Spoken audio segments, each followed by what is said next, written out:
everybody, and welcome back to another Nextlander podcast. I'm Vinny Caravella, joined by Alex Navarro. Hi, Vinny. Hi, Brad Shoemaker. Hail. Hail and howdy to you. Hail and well met. Okay, sure. I'm And saluting. a hail Moloch to you, too. I'm saluting with a fist in some fashion. Sure, I got you. Your non-fascist aligned weird salute. Yes. It's harder and harder to find. Remember, I guess this is the fascist salute. Okay. This is the power salute. Okay, so you did. No one can see what I'm doing. Yes. It's literally just me turning my arm one way or the other. Back of the fist towards me or front of the fist. Something super Earth. I think what you're referring to is Helldivers 2. Sorry, I didn't mean to derail this podcast with video game talk. No, I know. please. How dare you? How dare you rail this podcast? How dare you have enjoyed a video game and are anxious to talk about it? I'm sorry, but it's all I can think about. Yeah. We played some more last night. Hey, get this. We played some more last night for funsies. Like, quite literally, I think all of us sat down at the beginning of that and we're just like... It's been a while. Is there a stream button we need to hit right now? Yeah. Are we recording?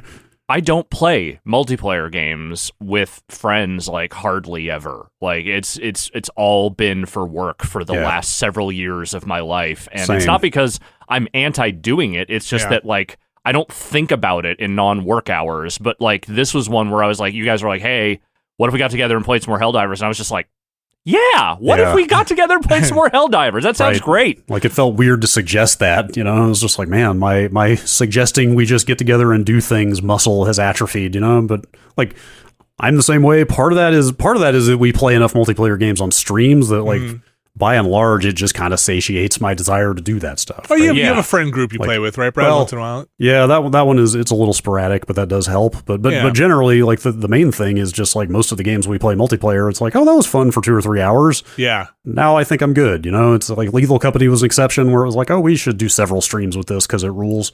But generally, it's just like, oh, I'm getting my fill from our normal schedule. Enter Helldivers 2. Yeah. So I was able to.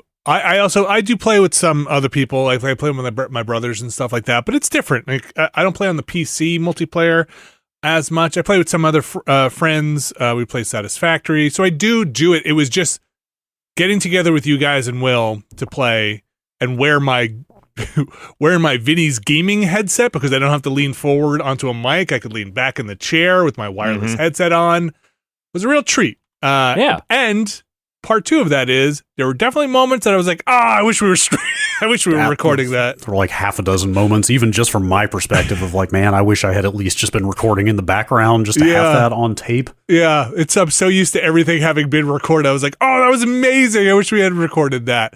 But I'm sure if you're listening to this and you're listening to this because you enjoy these games and you enjoy hanging out with us as well, we will be streaming more Helldivers 2 in the future. So I can almost guarantee it. Anything else going on before we just jump right into Helldivers 2? I'll mention this. How about this?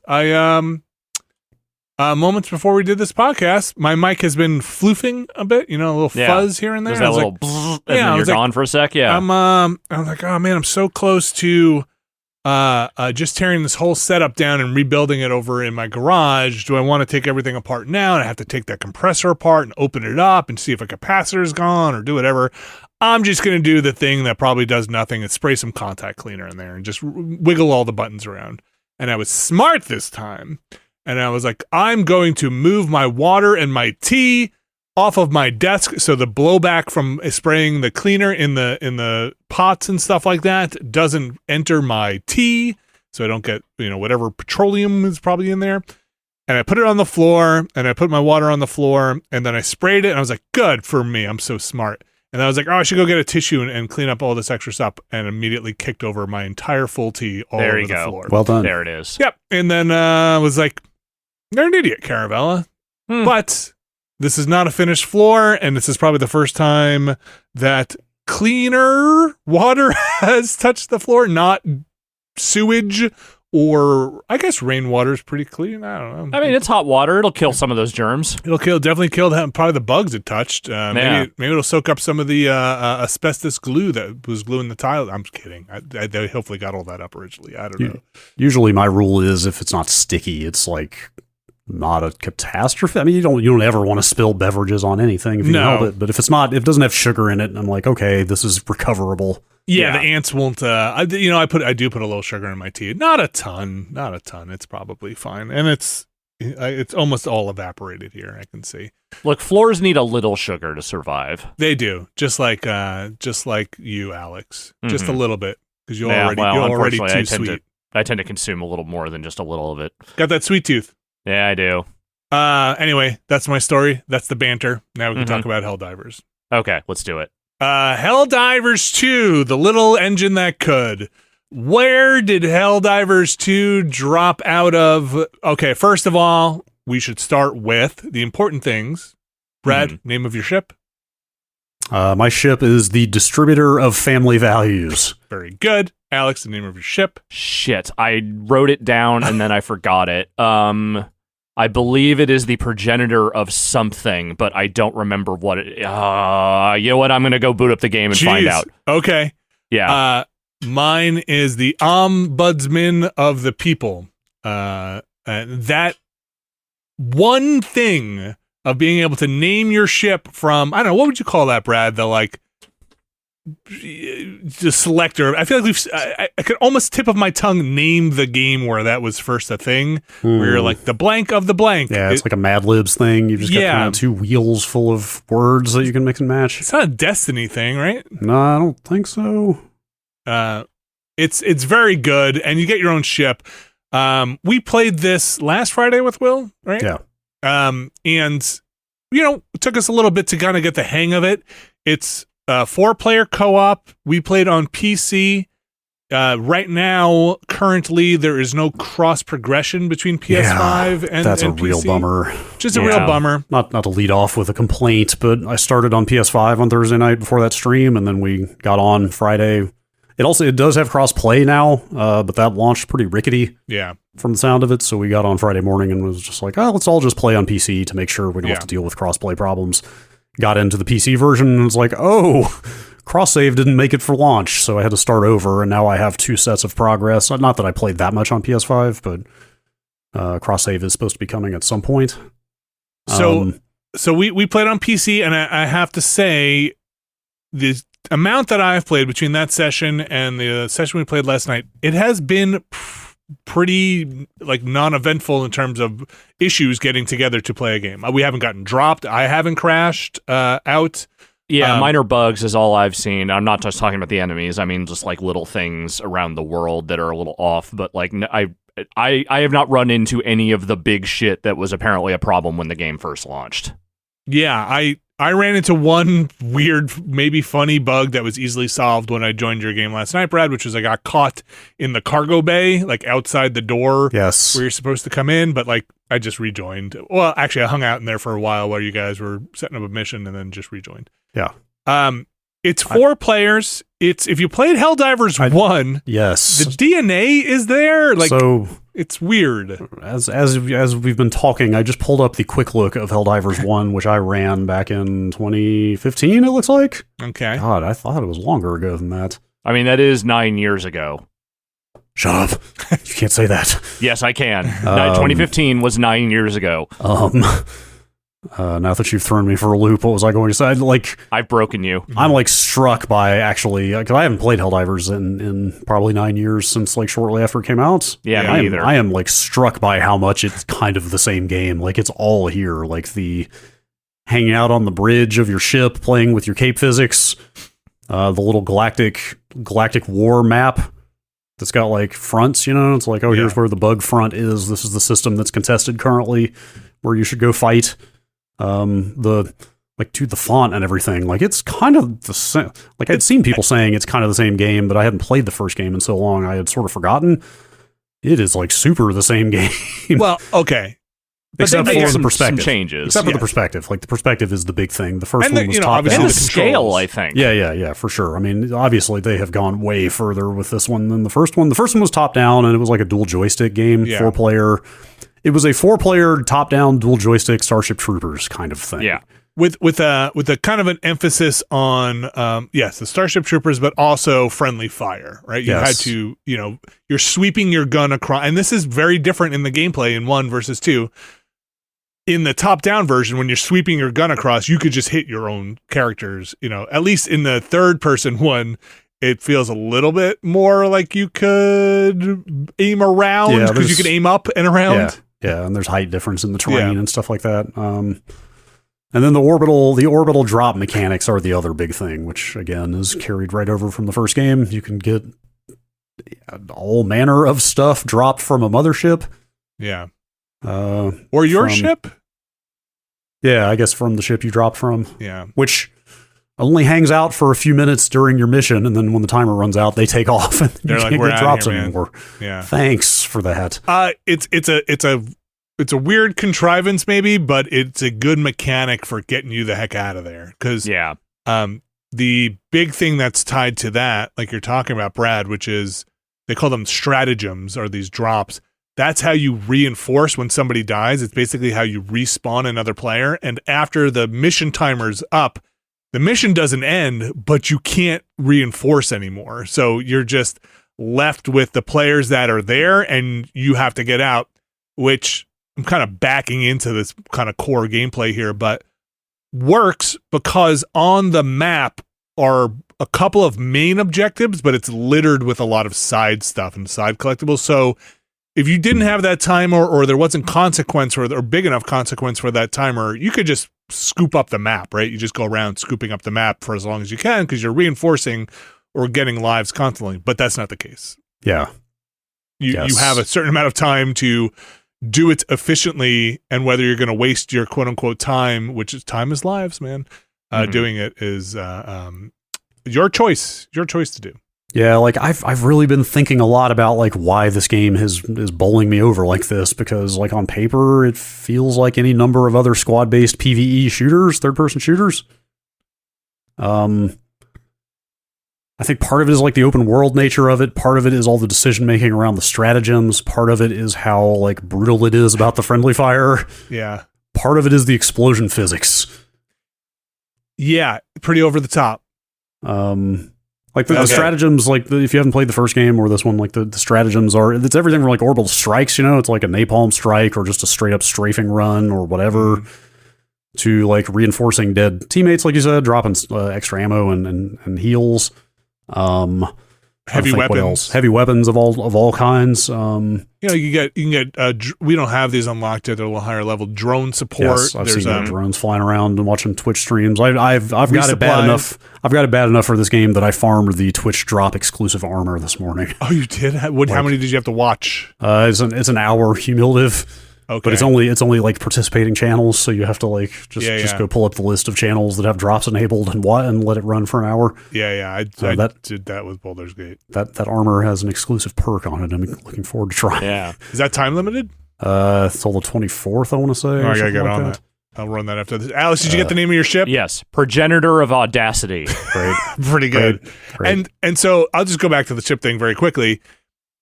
A joke on its own, which would be pretty good, but when you're joining multiplayer, you see everybody's ship come in with the giant stenciled name of the ship on the side of it, which is just dumb. It's the tone is all right. It's the tone. I mean, they're leaning harder into the Starship Trooper shit and the space fascist stuff, but they're doing it in a way that is, look, they're not Verhoeven, but they know what they're doing. They know what they're winking and nodding at, and I think they do it in a way that is pretty goofy. The big thing for me with this is, and I did play the original Helldivers, but like you, I did not play a lot of it past kind of when it came out. Just the scale of everything. When you are down on the map, like the battles, the ways that like the spawns of enemies and patrols and things happen, the way they have sort of like built out the scenery around these different worlds that kind of evoke different war zones and kind of, you know, like science fiction. Like when you're on one of those robot planets and it's nighttime, that shit is just Terminator. Like, dude, like literally in the middle of we did one of the nighttime missions with the robots last night, and in the middle of it, I was just like bumped up on challenging. I think that was it's got like 8 or 9 difficulty levels, and the first 2 are like kind of slow and not super interesting, and then it just pops off. Yeah. And it's not just the difficulty of the enemies, they actually add more objectives, like more things to do in a mission as you ratchet up the difficulty, which is very appreciated. But in the middle of that first challenging mission we did on one of the robot planets, I was just like, this is the best Terminator Future War game ever made. I mean, totally, they out-Terminator Terminator. It is in-fucking credible being in the jungle at night with all these like just crazy amounts of red lasers flying over your heads and mortars shooting at you and like death robots coming in from every direction. Like the amount of like dynamic decision making and like skin of your teeth escapes, and like, oh my god, I have to get some distance so I can punch in this like 9 character code to drop a thing I need to drop and like try to strike these guys or whatever. Like it is so exhilarating. It's the perfect blend of like exhilarating and just madcap stupid. Yeah, absolutely. I think it was that mission, right? Where like, I think you were down the last one, like we just dropped into the hottest zone, and then you were down, and we're like, we all just like immediately got wiped, and you were still alive. And you're like, I can't reinforce. They're jamming it. Yes. They're jamming all the thing. I have to get out of range of this jamming thing, which was like, I was kiting like a parade of robots with chainsaws for arms after me as I was just trying to get enough room to call down a reinforcement to get you guys back in. They create a really incredible sense of mood when you're down there, depending on what you're fighting and where you're fighting it. Like, again, those robots are legitimately kind of scary because they are just these flaming skulls with chainsaw hands or giant mechs running around that genuinely are pretty terrifying. But then even some of those bug planets, like the first one we went to, that one that looked like Mars, but it was just slimed to shit by bug stuff everywhere. Like that was really a menacing feeling place even before you started fighting the bugs. Yeah, it's funny. First of all, it's funny like the robots are taking on a reputation as like the motherfuckers of this game on in the community. It's like bugs are one thing, but the robots are way fucking worse. Just to be clear, the bugs for the most part are not as ranged, but the robots will shoot you with rockets from far away. They will fuck you up from wherever. Yeah. Like the robots have laser guns and rockets and mortars and the whole thing. I mean, there are some like spitter bugs. Yeah. I'm sure that stuff gets worse as you get higher in the difficulties. But yeah, like that desert planet we fought those bugs on, they are extremely unafraid to just make it impossible to see more than 10 feet in front of your face on that planet. Like, and it's dynamic. Like the dust storms would come and go, but like there were spots where you just couldn't see all the shit coming at you, and it's like harrowing as fuck. Pretty wild. It's really rough. It's really rough. They're also really unafraid to throw enemies at you, especially with robots. But some of the bugs as well have armor that like normal weapons just bounce off of. You know, like there are enemies that it's like, oh my god, I need specific weapons tailored to this kind of enemy to get out of this. I'm just fucked. My normal assault rifle is just pinging right off of this thing. And in 2023, 2024 fashion, you can extract kind of whenever you want to. If you want to go call the chopper, the pelican analog, I think it is actually a pelican, to get out. Right. So you can get in there, be like, we are overwhelmed. I'm going to get out. I'm going to take whatever resources I collected and get out. If you die, if everyone wipes in the mission, you still get some accolades and progress. I think you don't take out resources you collected in it, but you can still get credit for some stuff. So it's not a total bust. Feels bad though. Yeah. I mean, we should mention this has full on life service progression. Mm-hmm. Like there are like armor and weapon unlocks for your character. There are all the call down like orbital stuff unlocks. Like there's a bajillion of those to unlock. There is a free battle pass. There is a premium battle pass. Yeah. There's like 5 different kinds of currency. Like it's that whole thing. Like it's definitely a lot to figure out. Apparently you can grind everything out. It's a $40 game, and apparently you can grind literally everything out on both battle passes without paying money. The way I think that works, right, is on the free battle pass, if you earn everything, you get enough super credits to buy the premium battle pass, right? Okay. Right. I think that's how you can grind it all out. Yeah, that makes sense. And there are daily missions and challenges and the works of things to meters to fill and challenges to complete to get. When I just logged in to check my ship name, I got my reward from that daily that we did last night. Was that from? There's also the what do they call it? The major order, because they've also got the persistent. They've got the persistent galactic war thing from the first game, where it's like in real time people are pushing the front back. Right. Like every game that is played contributes to like X, 1/10,000th of a percent of closer to liberating this planet. And then once these planets are liberated, if you do it within time limit, everybody who participated gets a reward. It was 10,000 credits or whatever, requisition points. It's a lot. It's a lot. That is a lot. But also then that pushes the front back to a new system, and then which is new planets to go on. And the planet biomes are extremely different from what I've seen so far. Man, so I want to end this podcast and go play it right now. So like we were talking a little bit last night about kind of what it is that makes this game kind of stand out compared to a lot of these other ones, and why people are sort of latching onto it so much.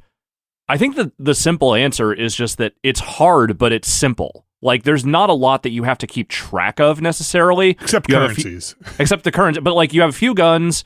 The most out-of-pocket thing it does is that, like, the different, like, summoning the machine gun or the turrets or any of that stuff, putting in the button commands for that. Because that is different than I feel like a lot of these other games kind of tend to do that sort of stuff. But other than that, you're really just running around doing these objectives and shooting stuff. But the challenge has enough variety to it, and there are enough ways that things can just go super crazy wrong in ways that you don't expect, that I think it makes it really compelling. Like, it's simple enough mechanics that anyone can kind of jump in, because I'm not like an expert at these kinds of like extraction shooters, but I felt like I kind of knew what I was doing pretty quickly. But then you see the ways the game gets on top of you, and there's enough variety to those that I think it makes it really compelling, and really like you want to go back in there and see what else can happen. Yeah, it's constantly changing. It's constantly forcing you to make decisions about which orbital things, which stratagems to bring in, which ones to use, because they're all on timers or have limited use. The different types of scenarios you run into, because you don't know what all you're going to find when you go down to a mission. Like you have that time limit, and it's kind of an open world-ish map, but you don't know exactly what like tasks you're going to run into. Right. Some of them, but like it's just it's a constant, like, infinite combination of variables, it feels like, between what abilities you have and what they're asking you to do and how hard it has gotten out of nowhere. Mm-hmm. And it just leads to nonstop situations of, I can't believe that just happened, or this is cool as shit. I can't believe this is what it, like again, fighting those robots last night, I was just like, this is like fucking cooler than most action movies I have ever seen. The stuff that we are doing right now. The yelling back and forth desperately, just like to flank or try to get on top of the mortar that's like killing us, or you know what I mean? It's just I can't. Right? It's a combination of like desperation and hilarity, basically, is what it is. It's like when it gets really hard, it is a very desperate situation, but it's always kind of funny. Yeah, like it's never not at least amusing what's going on, even when it's kicking your ass. Like it's hard to actually be genuinely mad when you die in this game, even and actually especially when your own teammates kill you. I mean, it's so dumb. Like, you can put down automated turrets, and like if you stand by the automated turret as it's firing forward against your enemies, and an enemy pops up behind you, that turret will swing around and just blow you away because you are between it and a thing, which definitely happened to me as I was like reacted too slowly to an enemy appearing behind me, and the turret just blew me away. Yeah. Or stepping on somebody's mines. Yeah, like that. One of the stratagems is an automatic minefield layer that like it lays the mines in about 3 seconds, and let's say somebody on your team laid a minefield and didn't really call your attention to it, and bad things might happen when you wander in there. Or like the hell bomb is an amazing example. Like, you get a hell bomb on some maps, which is exactly what it sounds like. It's basically a nuke. Because you have to blow up bases. Like, some of the side tasks are like, hey, you need to blow up all the buildings in this base. And, like, the explosion on that thing is insane, both in the way it looks as a visual effect, and also how big the AoE is, in the sense that you're almost definitely going to kill your whole squad with it the first time you use it. Which we did. Yeah. And it's hilarious. And it's like, it's not, well, shit, we just wasted 4 reinforces because we're all dead now. It's everybody's dying laughing, because who in their right mind would put a bomb that big in a video game that can kill you and not tell you it's going to do it. You know what I mean? Yes. Like the game is just like so punishing, but it's so funny the whole time. At no point did I feel like my night was going to be ruined by one of those, those missions going wrong. Like I was there for throwing ourselves into the meat grinder as much as I was there for us to try and do well. It also has a very, again, the tone of it is very Starship Troopers. It is very Warhammer 40K for the Emperor. But for Super Earth. I talked to one person, and I thought I was about to see the other side of the kind of this whole war. And somebody, because you talk to the people on the ship and they have some canned dialogue, and somebody was like, "Did you know every mission a Helldiver goes on costs about 40? I forget what the names of your ships are, but 40 Class A star jumpers." And she's like, "I guess it just goes to show you how important it is to keep going at it." And I was like, "Oh wait, no, that's not okay. Great." And that's the kind of whole tone of like everybody, at least who is in this military arm of this thing, is like, "Yeah, go down there and go kill some bugs. You're the best of the best. You have your own ship, and like hope some pieces of you come back." Anyway, good luck. Yeah, good luck, Helldiver. You're doing this for managed democracy. Yeah, there's a lot of both intentional and unintentional comedy. Like a lot of the ambient dialogue in the missions is very funny as your soldiers are yelling about shit that's happening. But there's also stuff like there's a bodily injury system where you can have like a fractured leg, or like you can take a wound to your chest and you're bleeding out or whatever. When you die, it just lights all those icons up. Yes. Like you get all the possible injuries there are to get when you die, which is hilarious. It's weird and silly, and I think the gameplay is actually really fun. Yeah, I think it's a really good shooter. I mean, there's a couple things, like there's no dodge, there's no like Gears of War like roll as such, which is like, I'm not gonna say it's frustrating. Like you kind of miss it at first. You do have a dive to prone. Yeah, and you can shoot while you're diving. It's like Max Payne-ish. So like that's actually, I mean, that's part of the action movie shit. You know, you can be aiming and you'll dive in whatever direction you're pushing on the stick. You can be aiming down sights, shooting at shit and stuff, and like there's so many bugs overrunning you, you don't have any space left. You can literally, while aiming, still just like dive backwards into like a backwards prone position, like, and just like shooting the whole way like it's some dumbass action movie. And I think you take reduced damage while you're prone or right. diving. Yeah. But like you can customize the weapons. Like, there is an aim down sights feature. So you can set like the range on the scope on that. You can set like the rounds per minute on a lot of weapons. You can set semi-auto versus full auto, like flashlight. Like every weapon you have, you can hold the reload button, and there's like a surprising amount of customization on the fly. And interesting choices like some weapons. You have your aiming reticule and where the kind of lead reticule is going to go, and some stuff like the big machine gun, that thing swings very slowly. It's a really interesting adjustment to, like you said, you have your rigid reticle, which is what you would normally see in a video game, but then where you're actually going to shoot is separate from that, and tracking both of those things at the same time is a real adjustment, because I don't think I've played a game like this that does that. I mean, you're basically like, you have to wait for your aim to catch up, right, as you swing. The other thing is, it has a mechanic. We've seen this before in I don't know if the original one had it, but magazines are emptied when you switch them, so you don't get the remaining rounds in a magazine. Yeah, it is very hard to if you're like me and you.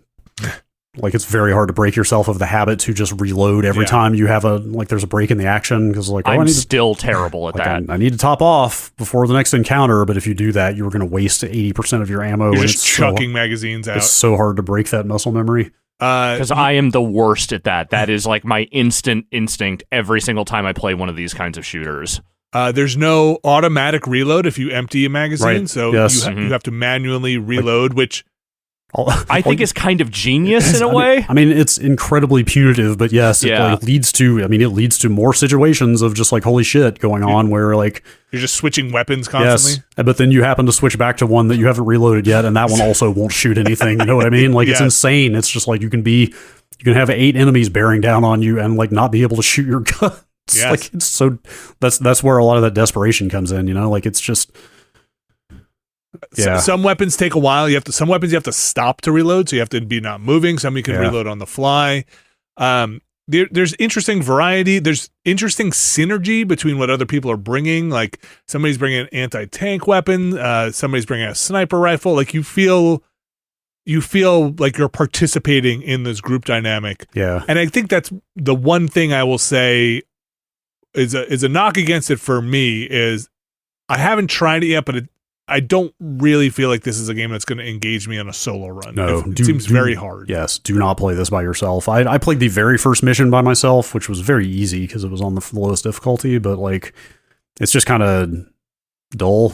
Or I mean, it's not, it's not terrible, but you're not getting anywhere near the best of this game by playing by yourself. I mean, it's got matchmaking. It's got a lot of ways to get you into squads. I'm not saying don't play it unless you have like a tight group of close friends to play with. Like you pretty good ping system. Like you can communicate okay without communicating verbally. Yeah, I do think it would lose something without voice chat though. So even if you're doing matchmaking and getting people who aren't on mics, that would be playable, but you'd still be losing something. It's a very group driven game. Feels like it. There's even like through unlocks you can diversify your role later. Where you can be like more of a support person, like carrying backpacks full of supplies instead of a heavy weapon and stuff like that. I haven't seen any of them yet, but there are weapons that require two people to operate later. I think they're better if they have two people. Like the one that you reload, like somebody can shove the ammo into it. I was able to put the backpack on and hold the gun. Okay. But I died before I had a chance to really explore that whole thing. But I think you can split it up to a 2-person group. That stuff's it's really dumb and fun, and it's a hoot. That's really all it is. If you want to sum it up in a second here, this game is a hoot. Oh god, I want to go play it. It's $40. It's on the PC and on PS5. Yeah, man, I almost want to trying to see how I can get my brothers to play it, but they're still PS4, and one of my brothers has a PC that could probably get it. But this is a Sony game, man. This is like, okay, we'll talk about this a little bit in the news, but this makes me feel like, wow, it'd be great if Sony just put this out on Xbox, if this feels like a game that the world, everybody who's on everything should be playing together. It would be awesome and fun. And I'm not just saying that because my other brother has an Xbox. No, I think you're saying it because of that. Maybe a little bit because of that. But, we should say it's a $40 game with a possible paid battle pass, which, that's a thing that is in the current conversation of, games that monetize with battle passes and live services and whatever that means and charge you money. I mean, we got Skull and Bones coming out soon, and that's definitely in the conversation as well. $40 there. I think I'm having a lot of fun with it so far. We got codes, so we got the Battle Pass edition with it, we should say. Will didn't seem like he was missing too much until we started talking about stuff that's in the other Battle Pass. But he was working his way through the free Battle Pass. There's like plenty of stuff in there. So I can't say for sure if my opinion would change on like, man, I got to pay an extra whatever for the paid Battle Pass. Yeah, like looking through the premium Battle Pass, the War Bond as they refer to it. Yeah. It's much smaller. It's only 3 pages versus I think 10 pages of the free one, and like all the weapons are not exclusive weapons; they're just variations on existing weapons. Like the first assault rifle on there is just a incendiary version of the Bane assault rifle, I think it is, right? Is it the explosive one? I bought the explosive one. Yeah, it's the orange. It's an orange rifle, but yeah, it's explosive. Like it shoots explosive shots, but it's basically just a variation on the base rifle. It's not something super unique. Yeah. So Brad, we should mention also, as of the time of this recording, I think they just dropped another patch. They did. I had to download it before I could load up my game today. They're patching this to try and squeeze out as many bugs as they can. It seems like maybe the server load really caught them a little off guard here with its popularity. This thing has exploded just looking at like number of Steam players and stuff like that. Yeah, so it sounds like they're working pretty hard. There's a couple of nasty bugs that hopefully they're working through, some save progression or mission progression stuff that I think they're working through. Cross play, which they maybe have gotten, like you said, Brad. Cross progression, I think, is on a roadmap at this point. Yeah, I don't know when that's coming. But you said before we started recording, Brad, that they're maybe looking to bring some more people on. Yeah, I saw that going around. I don't have it in front of me, but I think they have said they're looking to hire up. I mean, I think they're planning Content. If not seasons specifically, you know, some kind of roadmap of post-launch content and ongoing whatever they come up with. I was reminded, looking at the first game, there was a third faction in the first game. The factions in this are from the first game. It's bugs and robots. The third faction is sort of an Eldar or Protoss kind of like ethereal psychic alien sort of thing. Okay. And I think they've basically hinted that a third faction will come to this game, so 3 guesses what that'll be.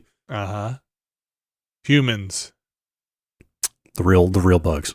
I think humans are the real bugs. When we were playing last night and you're kind of pushing the front forward and it feels like you might reach the edge of the quote unquote galactic map or whatever it is. There were parts that felt like, because it's really cool to see that big battlefield happening all around you. Mm-hmm. And I'm not saying they need to go and redesign this, but there are parts of me that I thought would be awesome if we could stay in our squad, but have a shared objective with other squads, all PvE, but be working towards a shared objective on a planet would be kind of fun. Just because that big battlefield is so bananas. It would probably be a nightmare because now you have mines that are laid out from other people and the maps aren't like tremendously big, but that style of thing, because they portray that war zone, that at least in the robots with the Terminator style war zone, to be just harrowing, just really intense. I like it a lot. Helldivers 2. It's good, man. Yeah, I can't believe it just came out of nowhere like this. Like, I mean, I always wanted to play it because I liked the first game and this looked cool and sounded like an interesting concept, but I just cannot believe how well it works. Yeah, it's pretty well done. Kudos to them. $40 to get in on it, PS5 and PC. Fun game. I'm sure you'll be hearing more about it, and I look forward to playing it some more. Yeah, like I'm trying to decide, like, how do I get my fix here? It's like you guys are all about the same level as me, so it's nice to have us all like in the same progression area, but inevitably I'm going to want to play this more than we can get together and play. Yeah. So then am I going to join up with people who are way higher in level than me, or am I going to start doing quick play with randos, or like how's this going to go? I have no idea how scaling works. I have no idea. I assume that setting that difficulty per mission is part of it, where people who are higher level are just like, this is not enough reward for me to do this mission. And, maybe that's how it works out. But I could be wrong. I haven't looked it up. The thing that the game could use, and maybe this will come with an update or a later revision, is some kind of clan or bigger grouping in-game model where, say, we can take the Nextlander crew, stick it into a game, and like these are people kind of from a service or server that you can group up with anytime, right? That they're online, that aren't necessarily tied to your friends list. Yeah, like kind of like how Titanfall 2 did it. Yeah, and like, clan objectives, and they kind of have a global objective, but like things that you're working towards as your platoon, let's say, I don't know, to bigger squads, whatever you want to use. That would be neat. But that would help too for, I think, hey, I want to join a bigger group than just the 4 of us, but smaller than the entire world to go in and jump in and play these things and get in for a little bit. Because I don't know if I feel comfortable jumping in and doing voice chat and going off with randos. Yeah, I'm kind of with you. Right now, there's a lot of my friends playing, so that's good, but it'd be nice. And like I said, I think solo, I'll try 1 or 2, but I think solo might be pretty tough to sneak around those maps. Yeah. But Helldivers 2, $40 out there now. Keep an eye on it because it sounds like they are pushing a lot of patches and working pretty hard to get this thing up to what they wanted to launch functionally. Not to say that it's broken. I think just server side wise, things have been saturated. Yeah. That patch this morning had a huge list of crashes that they fixed. So hopefully they're pretty quickly hammering it into shape. We'll take a quick break here. We've got some other things to talk about, including some of the demos we touched during Steam's Next Fest. So stick around. We'll talk about them in just a moment. This week's show is brought to you by ExpressVPN. Alex and Brad, did you know I have been an ExpressVPN user for quite a long time? I've heard rumors. I feel like you've mentioned this once or I twice. don't know if you want to confirm or deny today or not. I can confirm that I have used ExpressVPN for a long time. I have used it back when we were traveling around for Giant Bomb, back when I was like, I don't want to be on any public Wi-Fi in hotels ever. I used ExpressVPN. ExpressVPN was there for me. I used ExpressVPN when I needed a VPN, and you know when you need a VPN. Absolutely. There's nothing I know more in this world than definitively when I need to use a VPN. With ExpressVPN, you can pretty much select your point of origin. So if you're traveling around and you're trying to watch stuff that is blocked in the territory you're in, you can set it back to your home country, and you can set it to originate from there, so you can watch that blocked content that you might not have been able to watch while you're traveling around. ExpressVPN offers blazing fast speeds, which means you could stream in HD with zero buffering, and it's compatible with all your devices, phones, laptops, media consoles, smart TVs, and more. They have servers in 94 different countries.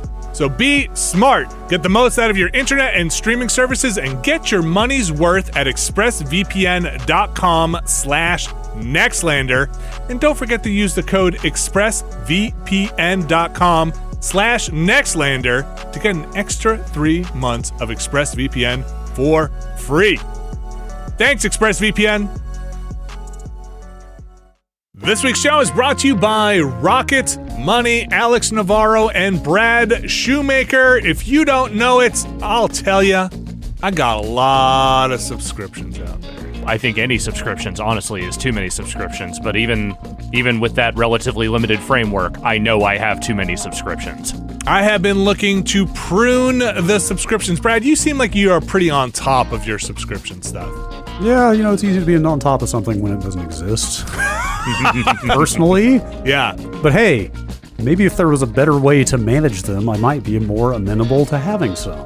Yeah, well, look, not all of us can be as clean living. I need help, and Rocket Money is out there to help me. Rocket Money is a personal finance app that finds and cancels your unwanted subscriptions, monitors your spending, and helps lower your bills. 3 of those things out of 3 are things that I could use in my life.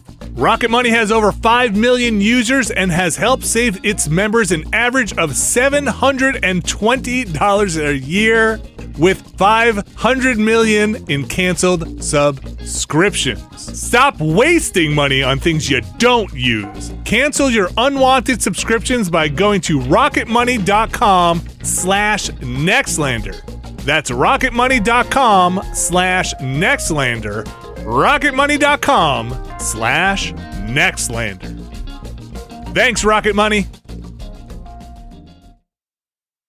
And we are back. And let's talk about another game that had blown up, but I don't hear about as much anymore. And that is Palworld. Not to say that it is not doing numbers. Oh, those numbers are still doing. Yeah, but it did get knocked off the charts. Did you see that? I mean, now there is a whole cottage industry of doomsayers about Palworld. Like, oh, really? I've gotten at least 2 emails from, I don't know if these are, like online analyst, marketing analysis, whatever type firms. Mm-hmm. Like, Palworld has lost 1/3 of its Twitch viewers. Oh, really? Palworld's lost a half of its whatever metric. Like like there is definitely a groundswell of people going like, boy, this thing fell off quickly. But like, having now played a large amount of it, I kind of love Palworld. Okay. Mm-hmm. B, I think I see why, because it's early access and it's like a loop. It's a crafting survival game loop, and like you're going to run through that loop, and then there's not going to be a lot else to do until they put more content out. Yeah. And as feverishly as a bunch of people have been playing this game, I guess I'm not surprised that maybe it's hit a ceiling where people have done what there is to do for now. So we played a couple of hours together of Palworld. Brad, you got to see basically what that loop is, which is, it's, I said this last time when I had played it closer to when it came out. to me, absolutely is not Pokemon with guns. It is more like a survival game with Pokemon. And, Yes. and that kind of loop is go smash a tree, build an axe, use your axe to smash more trees, to build a pickaxe, to mine a thing, and then, go out there and go recruit some help. Yes. Yeah, it's the base automation stuff that really started to get me. That combined with the like constantly wanting to go out and get more pals, Yeah. like there's something really tactile about throwing the ball at a thing and watching it get captured, it's like you were physically hurling a thing at the pal. To imprison it and take it with you. It's your forced labor. Yes. Like the just the straight up act of capturing pals is super super satisfying. Enjoyable. And then, they all have different proclivities once they're back at your base about what kind of resources they can harvest or what they will bring to your base, and like customizing all that stuff is very fun. Or fight alongside you. Yeah. Or make a harness so yes. that your thing turns into a flamethrower. That's exactly it. Is like well, some of them are farm workers, some of them become weapons. It's like like you said, you can craft a thing that makes this Firefox. Now I can just grip it about its midsection and squeeze it to make it be a flamethrower. Yeah, shit like that. Like there's just constantly new stuff to pursue, and it's fun to go out and get it. I mean, God, it's shameless. Like. It's so like I knew it was shameless about the Pokemon and the survival stuff. Yeah, I was not expecting how shameless it was about the Breath of the Wild aesthetics and some mechanics and some UI and sounds, and little music stingers and stuff. Yeah. It is like I cannot believe how much they lift from Breath of the Wild specifically. Oh yeah, the glider, the little piano sting when you discover a new thing. Yep, like a bunch of that stuff. Even some of the tablet. The stuff. tablet. Yeah, man, it's crazy, but the still, climbing, but yes, the climbing is exactly the same. But still, though, it blends all those influences in a way that's very, very satisfying to run that treadmill. I think again, like you said, I can see it both ways. Where totally satisfying on that treadmill, but I could see that loop getting old. And probably, yeah. I mean, we were close to 3 hours in when we stopped streaming, so that's a good chunk. But like, it depends how much is in there. But for a survival game, that could just be tip of the iceberg. Oh, totally. But what I mean is, like, we got to and finished our first dungeon by the end of that, and I don't know if there's any more like major categories of stuff to do in there. Maybe there are, but like there was that like boss, right? Like right. On our thing. Yes. There was that bigger boss, I guess. But beyond that, I don't know. Maybe it is just you get into the loop then of like, all right, I've done another dungeon or another boss. Time to start on the next tier of crafting stuff and the next set of pals or whatever. Our pals did not get guns. No, they did not. So then what are you even doing? Then what are we did see humans. Why are we even here? We murdered that traveling merchant and he had a gun. Yeah, that's which true. Unfortunately we could not take for ourselves. Yeah. So Enshrouded is another game that's out that I think we're gonna try on Friday. This one, Palworld, while I think it's neat, I don't know if this is the one for me. And I don't mind survival games. I think they're kind of fun. This is clearly a survival game.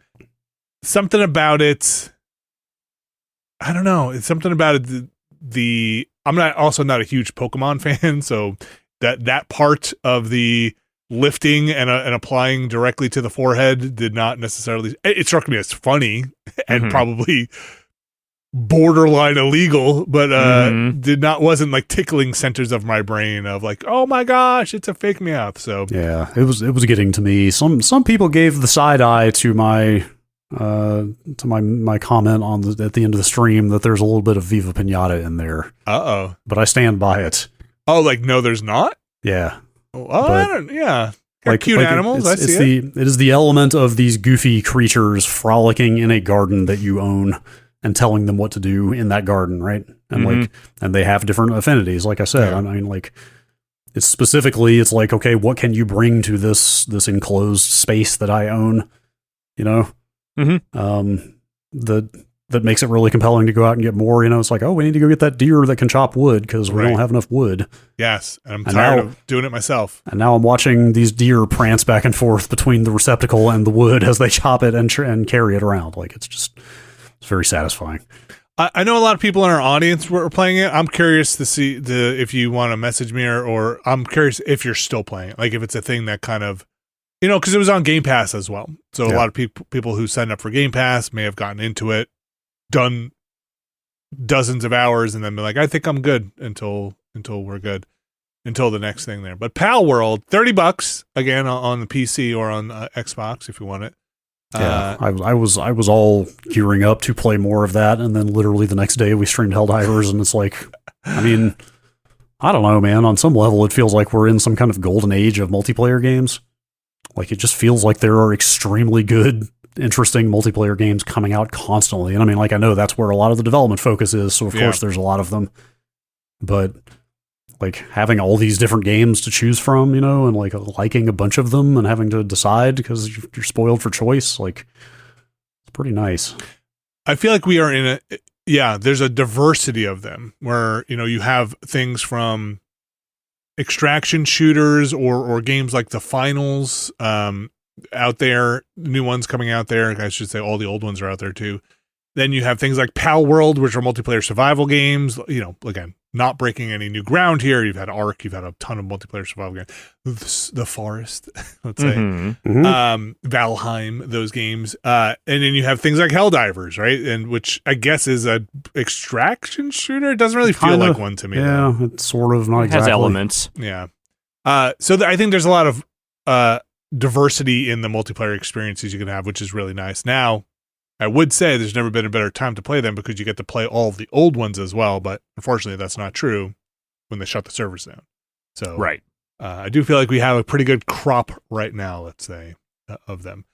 That is Palworld. I don't know the state. We played on the PC. I don't know the state of the console version at this point, whether they figured out servers on the Xbox or is it still 4-person? I assume it's still for 4-person. Yeah, I don't know. It goes up to like 32 on PC. On PC, yeah. So yeah, $30 over there if you want to get in on that Palworld. Like we said, I think it got knocked out of number 1 on the charts, maybe by Helldivers for concurrence. But, I think that's right, actually. We'll see if that holds up. Steam Fest. Speaking of on the PC, Steam Next Fest. Next Fest. They got them demos out there, and some were quick to disappear, quicker than I thought. Like Hellskate was no longer there. The space trucking game was not there by the time. Like, I downloaded the demo, and then by the time I sat down to play it, it was no longer playable. Yeah. They actually, even though you had it downloaded, you couldn't launch I could not load it up. It just said pre-order the game. Oh, wow. That's the first time I've seen that. Like, I think it was God, they do these a lot. Is it twice a year now? I think it's at least twice a year. I think it was last fall's Next Fest. I literally downloaded like 24 demos. Yeah. And of all the ones I tried, they all remain playable like well after the quote unquote Next Fest was over. So I'm surprised to hear they're now actually ending. Of course, I'm sure that's up to the developer. So look, some might still go, but I think also some of those games are coming out very soon.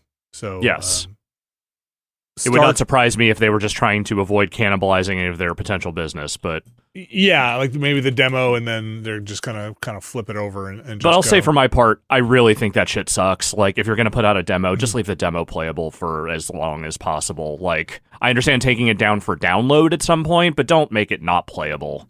Yeah, I just went to the Star Trucker page. They still have the demo there for download. Maybe something was going on with servers. Maybe it is up. I'm with you, Alex. I couldn't find that Hellskate one either. But we did play a couple on a stream, and some of our favorites. I'll say I really liked what I saw at Pacific Drive. That game looked very good. That's also a game that's coming out very soon. Interesting. I don't know that it was exactly what I thought it was going to be, but that I don't mean that in like a negative way. It's just that there was more to it, I think, than even I was kind of realizing. It is much more of a crafting and survival game than I was maybe actually thinking it would be. But are you crafting upgrades for a station wagon? At one point, I crafted a door for my station wagon. So okay. Yes, I am extremely ready for this game. Like I avoided the demo because it's out in like a week, and I know I want to play it. So I was just like, I'll just wait. But man, that sounds good. I was kind of with you, Brad, and then I saw it, and I was like, I'm actually kind of glad I saw this early part because there's a lot to absorb. There is. It's dense. It's kind of absorbing all of that and not having to run around and wonder where the scrapper is might be a good thing for when I start to play it. Yeah, I think the only thing I had a little trouble with was just wrapping my head around some of the UI stuff, like knowing how to equip certain items, what items I already had equipped. Like there's a lot of information, more than I thought there was going to be. Yeah, it's all parsable, but it just you need to kind of sit with it and kind of stare at it a little bit more than maybe I was expecting, kind of jumping into it. Yeah, the inventory is looks a little, and it's presented a little funky. Yeah. But yeah, that specific drive that's out soon. Cool vibes. Indica. Speaking of vibes, I got to see that. You watched me play that demo. Yeah, that thing looks awesome. I don't know. It's bizarre, right? I love what I saw of it. Like, yeah. Again, I don't know how that's going to flesh out. If that's going to be a 2-hour game in the end, or what's going to happen with that game. But that's the alternate historical Russia environmental platformer / pray 'em up. I don't know how else to describe it. There's a lot going on in what is actually mechanically a pretty simple game. There's just a lot happening. Yeah, it's cool looking. Yeah, Indika. That's does that? You can hear me talk more about that on last week's show if you haven't heard it. But the basic gist is it is what if the devil was talking to you while you were also trying to navigate these spaces in sort of a Plague Tale like kind of environment? Normal fishing, which very normal, which seems extremely like an extremely normal fishing game. Look, I am all for fishing games, and we've had a slate of them recently where they take fishing as their kind of core conceit and then build ridiculous, wild stories around those things. Yeah. Dave the Diver maybe could be in that. Dredge obviously there. I saw screens of this going, God, this looks like I don't even know what. It's monochrome. It's like amber monochrome. So this game feels like it could very much have been on the Playdate. Yes. Yeah, it's like it's monochrome, but it's got the resolution of like a Game Boy Color game or something. It's like very retro looking. Extremely. And it's got a bizarre vibe to it, and I liked it, and I want to see more of it. I like games like that. I don't know if it keeps it up. It's got a tone. It's got a good tone to it, or look, maybe this game breaks open and it is the frog fractions or inscription like thing, but maybe it's just a fishing game that's weird. I don't know. It definitely felt like they were hinting at something kind of lurking beneath the surface there, but it's anyone's guess as to what that actually is. And then we had one or two other things, but really the other one, I think, as soon as I turned it on and was like, oh no, this is this is the ruinous one. Was Balatro. Yeah, is that how you're saying it? Balatro. That's basically how I describe it. Which is run-based poker, basically. Hands. It's poker hands. It's a card game. Yeah. And you are trying to make the best poker hands you have, and you have a limited number of discards and a limited number of hands you can submit. And it has more the feel of like video poker than like sitting at a table and playing with other people, but it's not straight up poker. Like it is its own game using poker rules, and the idea being that you are trying to score an X number of points or, like win X number of chips by hitting a certain target at the end of each cycle. And it's really simple, but it is devious in its addictiveness. Yeah, it's almost like a deck builder because you get a supply of cards, right? Mm-hmm. Like let's say you get 12 cards in front of you, and or let's make it a little easier. Say you get 10 cards in front of you, and you want to play 2 pair or 1 pair. That's it. You could just play. You don't have to play a full 7 or 5 cards. You could just play that 2 pair or 1 pair. You won't get a lot of points for that, but you could play that to get new cards shuffled back into your pool of cards. Mm-hmm. There are modifiers like jokers that you buy to add, like, hey, your next pair will be plus 10 points. So on your run, you're trying to build up these modifiers, and you have expendable buffs that you can use. It's pretty insidious with how they build it out, and kind of fun. I liked it. I'm not a huge card player. I like a card game. I like poker. It took me a second to realize you don't have to play a full 5 cards or 7 cards. No, whatever. you don't. You just have to play the ones that make the hand you want to submit. Yeah, up to a poker hand, up to like 5 cards in a straight. Yeah, or flush. But it's cool. Yeah, there are still no 3 pair. You still can't do that. No, not allowed. That's not a real hand. You got a full house, you drop them out there. And, cards have different values that modify your points. So if you do a full house with face cards, it's, which I guess would be more than a full house with non-face cards, which is what it seemed like. The math on it, there's a lot of adding up and tallying happening behind the scenes. But, and then you kind of escalate up to boss fights, and then you have to take down bosses with their ante, which is fun. Balatro. Yeah, it's neat. And also, God damn it, I'm dreading when that thing hits full release because I'm probably going to play a lot of it. Yeah, that thing's getting a lot of buzz. Seems very cool. People are doing cool things with video games. Yeah, those are the ones that stood out to me. There was that Dystopika, which was that cyberpunk city building, kind of more tool than game, which was kind of interesting. Some stuff we didn't get to, which if they're still around, maybe we'll get to another time. But Steam Next Fest, always fun to just poke around in there and check out some other games. There's a lot of stuff this time around. Always is. Finally, here in the things that are getting played section, Final Fantasy Rebirth is on the horizon. You can see the Sephiroth peeking his head over the horizon there. The demo is out. I have got the demo installed. I am playing through what is, I guess, the prologue, which I guess if you play through that progress will come into your Final Fantasy Rebirth save, along with like 1 or 2 goodies, a charm or something. Exclusive Kupo charm, I believe. Yeah.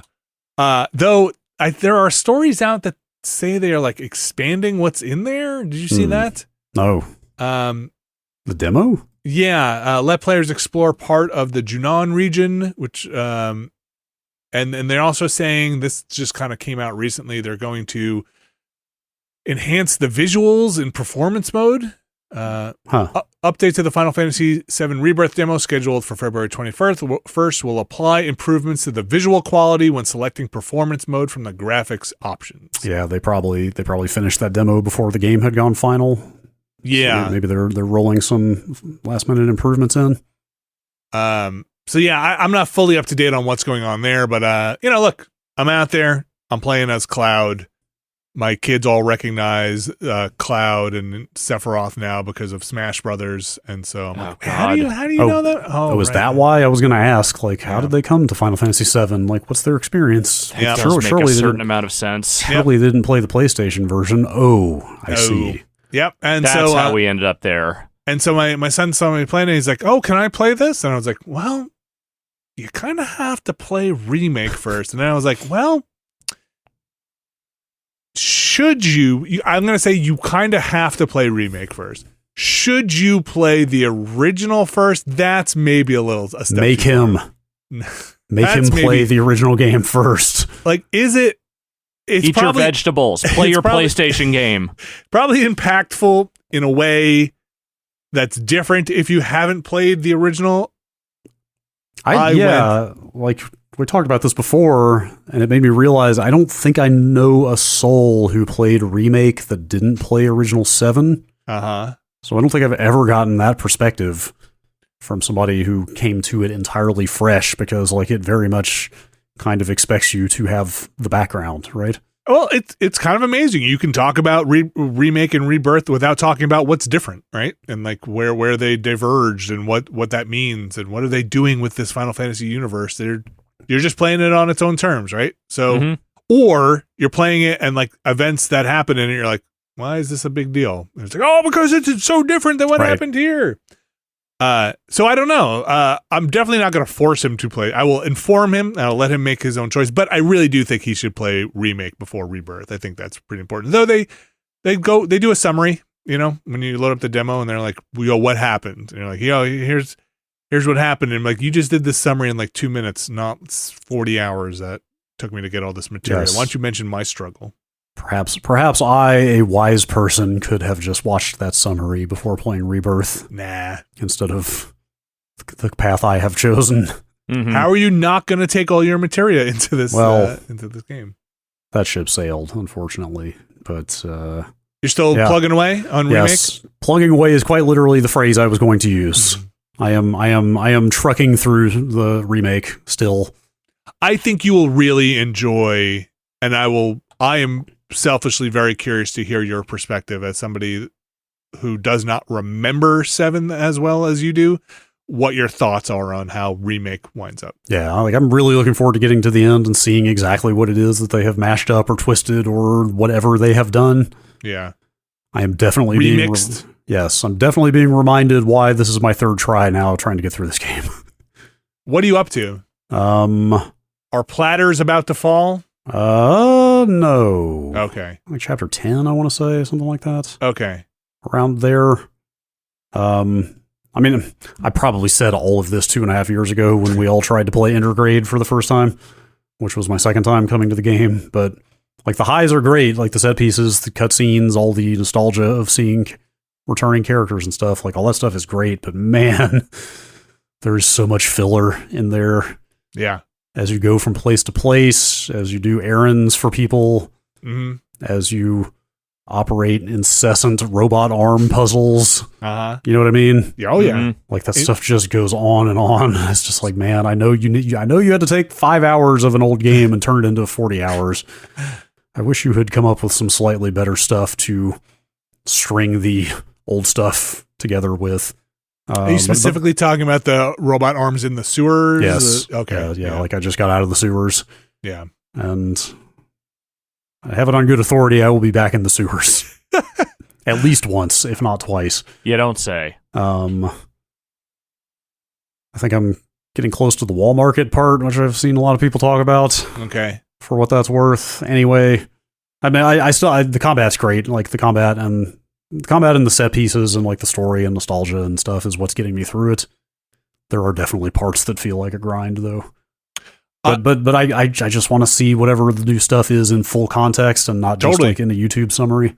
Understandable, or in their like very brief, hey, here's what you missed summary. I think I absolutely think it's worth it for you to finish that one out and make it through the end of that game. The Rebirth, I'm extremely early on. Okay, so that's the thing. I wanted to come in and ask since you've been playing the demo, but I guess the demo is probably too early to say. I just hope there is more. I hate this phrase. I hope there's more killer, less filler. I hope there's more steak, less sizzle. I hate these metaphors, but you know what I mean? Yeah. Like, and maybe they have more to work with now. You know, maybe that's it. Like maybe there's just more story from the original game that this new installment encompasses. You know what I mean? Mm-hmm. Yeah. Where the first game for Remake had to make do with not a lot. Maybe there's just more of a diversity of environments and story beats to work with here, that there will be less of what feels like kind of low value stuff. I can't say right now. I'm going to say probably not, but I don't know. Yes, I'm not getting my hopes up. I'm going to brace for it to be more like the first game. But have they announced how many parts they want this to be, or is it kind of indefinite? I'm not sure if they've said 3 explicitly, but my impression has always been 3. I think in my head also, but my memory's terrible. They have. I think we have said this exact thing in the last month. Like they have said what event this game ends on. Okay. Like 3 guesses. For this? What momentous event from Final Fantasy VII they might end this game on? The spoiler event? Yes. Okay. It's been. I don't remember where that is in the. That's the thing. That's the thing. I have not played through Final Fantasy VII since 1997. So I can't say for sure, but I feel like that's a good halfway through the game at least. Okay. Maybe. Yeah. So they have some ground to cover, I guess. Yeah, but it feels like they probably could finish the rest of it in a third game, and that would be it. I'm in the middle. The game starts, and this is where I am. I'm very, very early on in the in a flashback, kind of after the events of Remake. You're kind of filling some people in. I'm like, hey, what's up? Yo, what's up with Sephiroth? What is up with him? He's so dreamy. What's up with him? What's up with Sephiroth? My daughter likes Sephiroth because he has those cat eyes. And I was like, oh, okay, yeah, sure. Also, all right. Yeah. Also because he's hella goth. Because he's hella goth and got that big sword. Is he goth? I don't know. Yeah, goth adjacent, I would say. Yeah. He's pretty badass in this intro here. He can walk among the goths. Yes. But sorry, go ahead. Well, I was going to say, filler-wise, I've spent time you get to this town in this flashback, and you are just running around talking to people and eating food and doing a bunch of stuff. So that's... I'm pulling this out of thin air. Is it Nibelheim? Yeah. Oh, is it Cloud's... is that the town? Cloud's is hometown? Is that the town you're in? Yep. Okay. All right. Yep. I That's my flashback. I still remember some of that game. Here's my question about a third Final Fantasy VII Remake. Yes. Will it come out on these consoles? The third one. Are they going to make the third? I'm going to say no. I don't think. Well, if they really haul ass, maybe. Okay. It's been. Can I be like? It took them 4 years. It took them 4 years to get from Remake to Rebirth. I'm going to be the annoying person with this question and be like, please do. Does it come out on these consoles? Yeah. Could it come out on the next console? Like, does it come out on both? You know, that's what I meant. Is does it make it out before there is a PlayStation 6? Is what I really meant. Like probably less is my bet. But will it come out on PS5? Probably, and PS6. Yeah. Yes, they absolutely they will ship a PS5 SKU no matter what. That's right. let me to clarify. But I meant more. Are they going to be targeting the new hardware? Is what you're asking? Like is there going to be a PS6 on the scene before this third game gets out? They could make it, actually. They could. It kind of really depends on where along they are in this whole, like, if this game, and again, I have no idea, I've not played, pure speculation, if this game is using environments that are going to be in the next game and they don't have to redo overworld maps, and I don't know how that stuff is going to work out, and set pieces, and if you're just revisiting them, maybe. But if they the first game uses stuff that changes throughout the game, so you can't kind of use Midgar, that's the name, right? Midgar, yeah, and you don't really go back there, so it's assets that you're not going to use in the second game. Shoulder shrug. I can't say. The last thing I'll say, and I'm sure this is not in there, and if it were, they would have talked about it by now. It would be amazing if there was an overworld map in Rebirth, because there is none in 7 until you get out of Midgar, right? Well, that's like the classic tiny sprite walking around Do you think there's none? Oh, I highly doubt it. Like, JRPGs have not done that I can't speak for all of them. Final Fantasy is, I should narrow that quite a bit. Final Fantasy has not had an overworld since Sea of Stars has an overworld. 9? Yeah, but that's an intentional throwback. Like, they are targeting nostalgia on that one. I think, wasn't 9 the last Final Fantasy to have like a true overworld? Well, 9, yeah. 10 definitely does not. Or does it? So how do you, I mean, I can imagine, but is it just you pick destinations to go to instead of an overworld? I don't know. I really don't know. Okay. 10 does not have an overworld, right? I'm positive it doesn't, but now I'm second guessing myself. I would guess 10 doesn't. If it has an overworld, it's not tiny sprites. I want to say 8 did, though, right? Yeah, 8 absolutely does. Yeah, I don't know. I'm super early on. I'm gonna play some more of it. I really have to get in the right mood for these Final Fantasy remakes. Not that I have to force myself to play them. It's more like, all right, buckle up. You kind of know what you're getting into. Are you ready to dedicate the time? Right? Yeah, that's unlike something like a Sea of Stars or things that are like, I don't really know what's gonna happen here. I feel like I pretty much got what this game's gonna be about. Yeah, that's kind of where I've been at with Remake. Like, hitting some slower stretches has kind of slowed my progress a little bit, but I feel like it's picking back up again. It did make me go, not make me, didn't force me to do it. I didn't have to go do this, but there was a sale on Steam to go for the Final Fantasy franchise, and so all the games were on sale. I think it might be over. So if you're listening to this, and I was like, after my son was like, "Oh, should I play Final Fantasy 7? Do I have to play the other ones? Do I have to play Final Fantasy 6 before I play 7?" I was like, "Nah, you don't have to do anything. You don't want to. And you especially don't have to go play those." And he's like, "What if I want to?" And I was like, "Well, you can." I bought that bundle that time with the remastered pixel versions, and that was 1 through 6. But I have my 7 and up is scattered everywhere. It's all like, oh, I've got it on PlayStation, whatever it came out on, and here and there. And I was like, I should just scoop these up while they're on sale and fill in the catalog. I had a couple of them. So I did. Wind up spending whatever it was, $60 on the scoop the rest up. And I realized I'm glad I have these on PC because now they're just in one place. And when the consoles change, I've got these all here.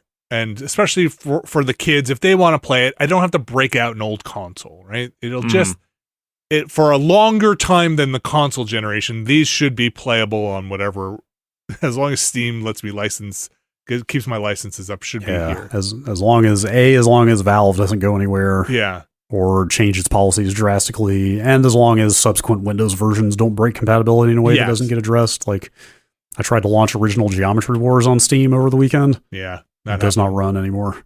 That's a bummer. Like, you can find fixes. You can go in Steam forums, and it's like, oh, go copy this DLL from this one directory to this other one, and then it should run. And most people seem to think that works. Like, there's usually fixes, but that there is a bit of compatibility rot that goes on.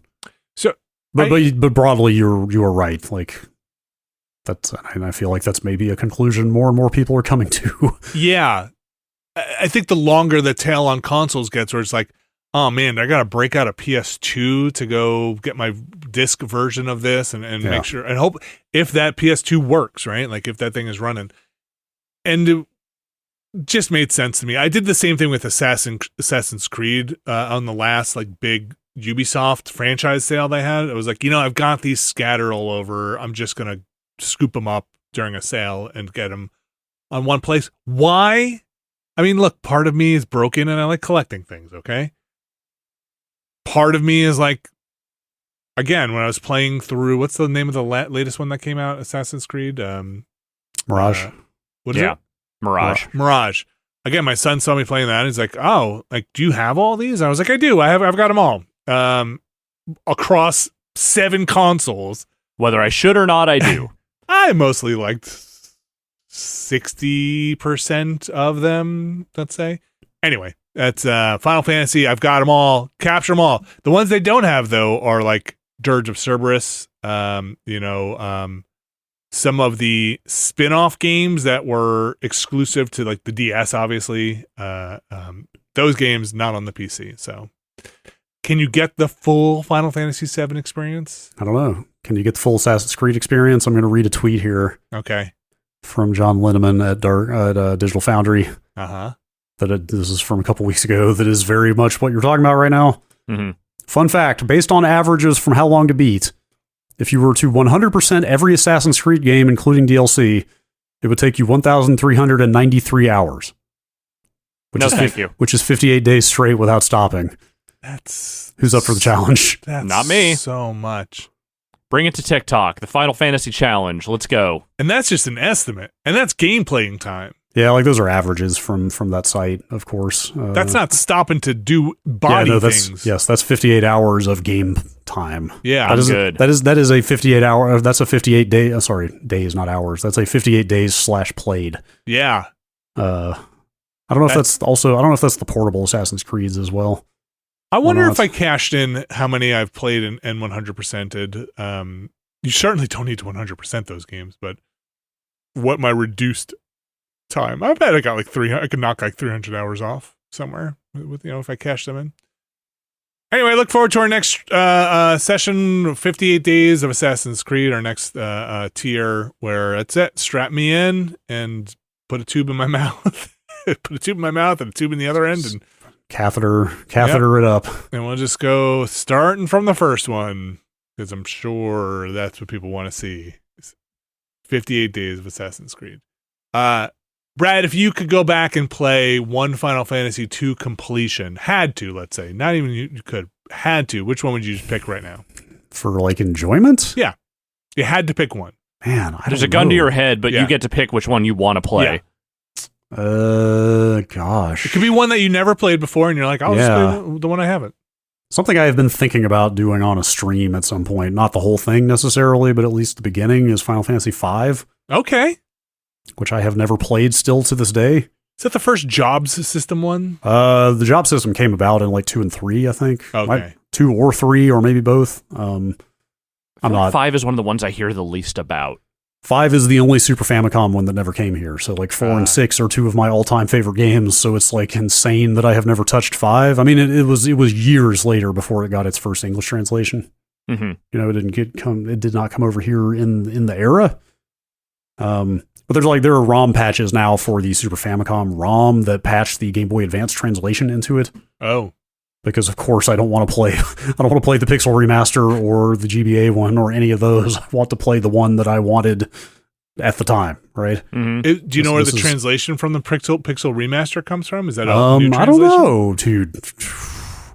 going down the rabbit hole of generations of translations for any given one of these types of games is a whole thing. Oh my god! Like, try patching FF4J sometime with an English translation and look at how many there are. Like, that's the original Japanese version of 4, because famously the version we got was quote unquote easy type. Sure. You remember that story? They brought do. They brought the version of FF4 for children over to the US. No, that was Mystic Quest. I'm kidding. Well, I'm kidding. This one also.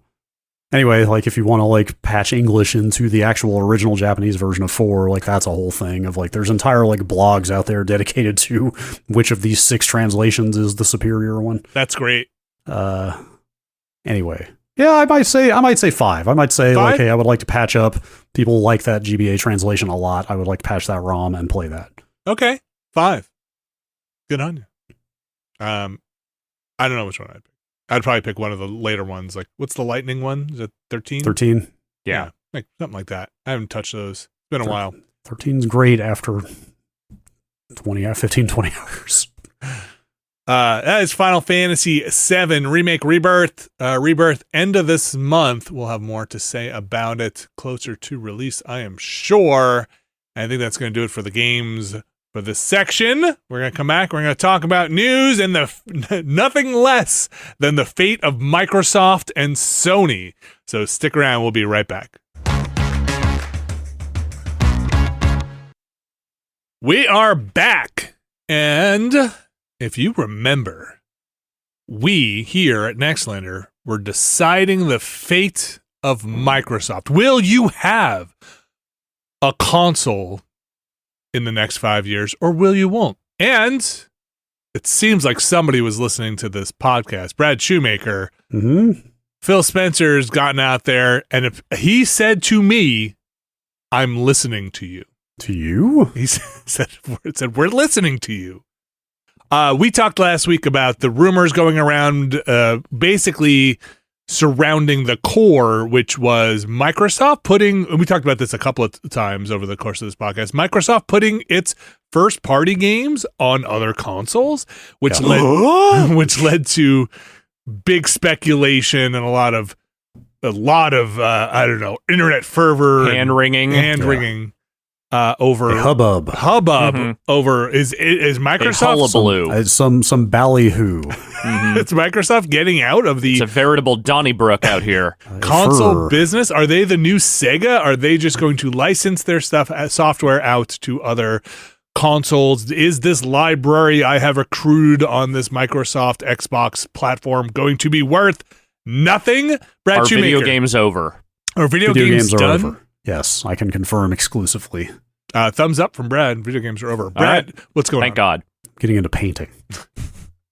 Yeah, we said this last week, but I still think it's funny that it was like a month ago or more now that the first wave of this came out around Sea of Thieves and Hi-Fi Rush, and everybody just shrugged and was like, "Oh yeah, that makes sense. Sure, Hi-Fi Rush seems like it would be cool on a Switch." Yeah. And then the second wave came along when it was stuff like Starfield and Hellblade 2 and Gears of War, and then the sky started falling. Anyway, we know why that is.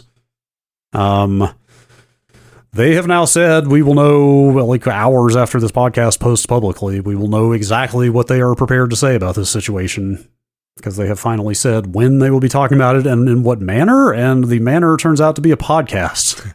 I do like your phrasing of that, of we will know exactly what they are prepared to tell us about this, not the situation, just what they will communicate about the situation. Yeah. I mean, who knows what plans are still in the works that they will not address, but I don't know why I just defaulted to expecting some kind of live stream around this thing, because I guess that's what everybody does now. But then I started thinking about it and like, okay, either the news is not that big a deal, or B, the news is not going to go over well, or both. But it's got to be one or both of those things that would relegate this to a podcast, right?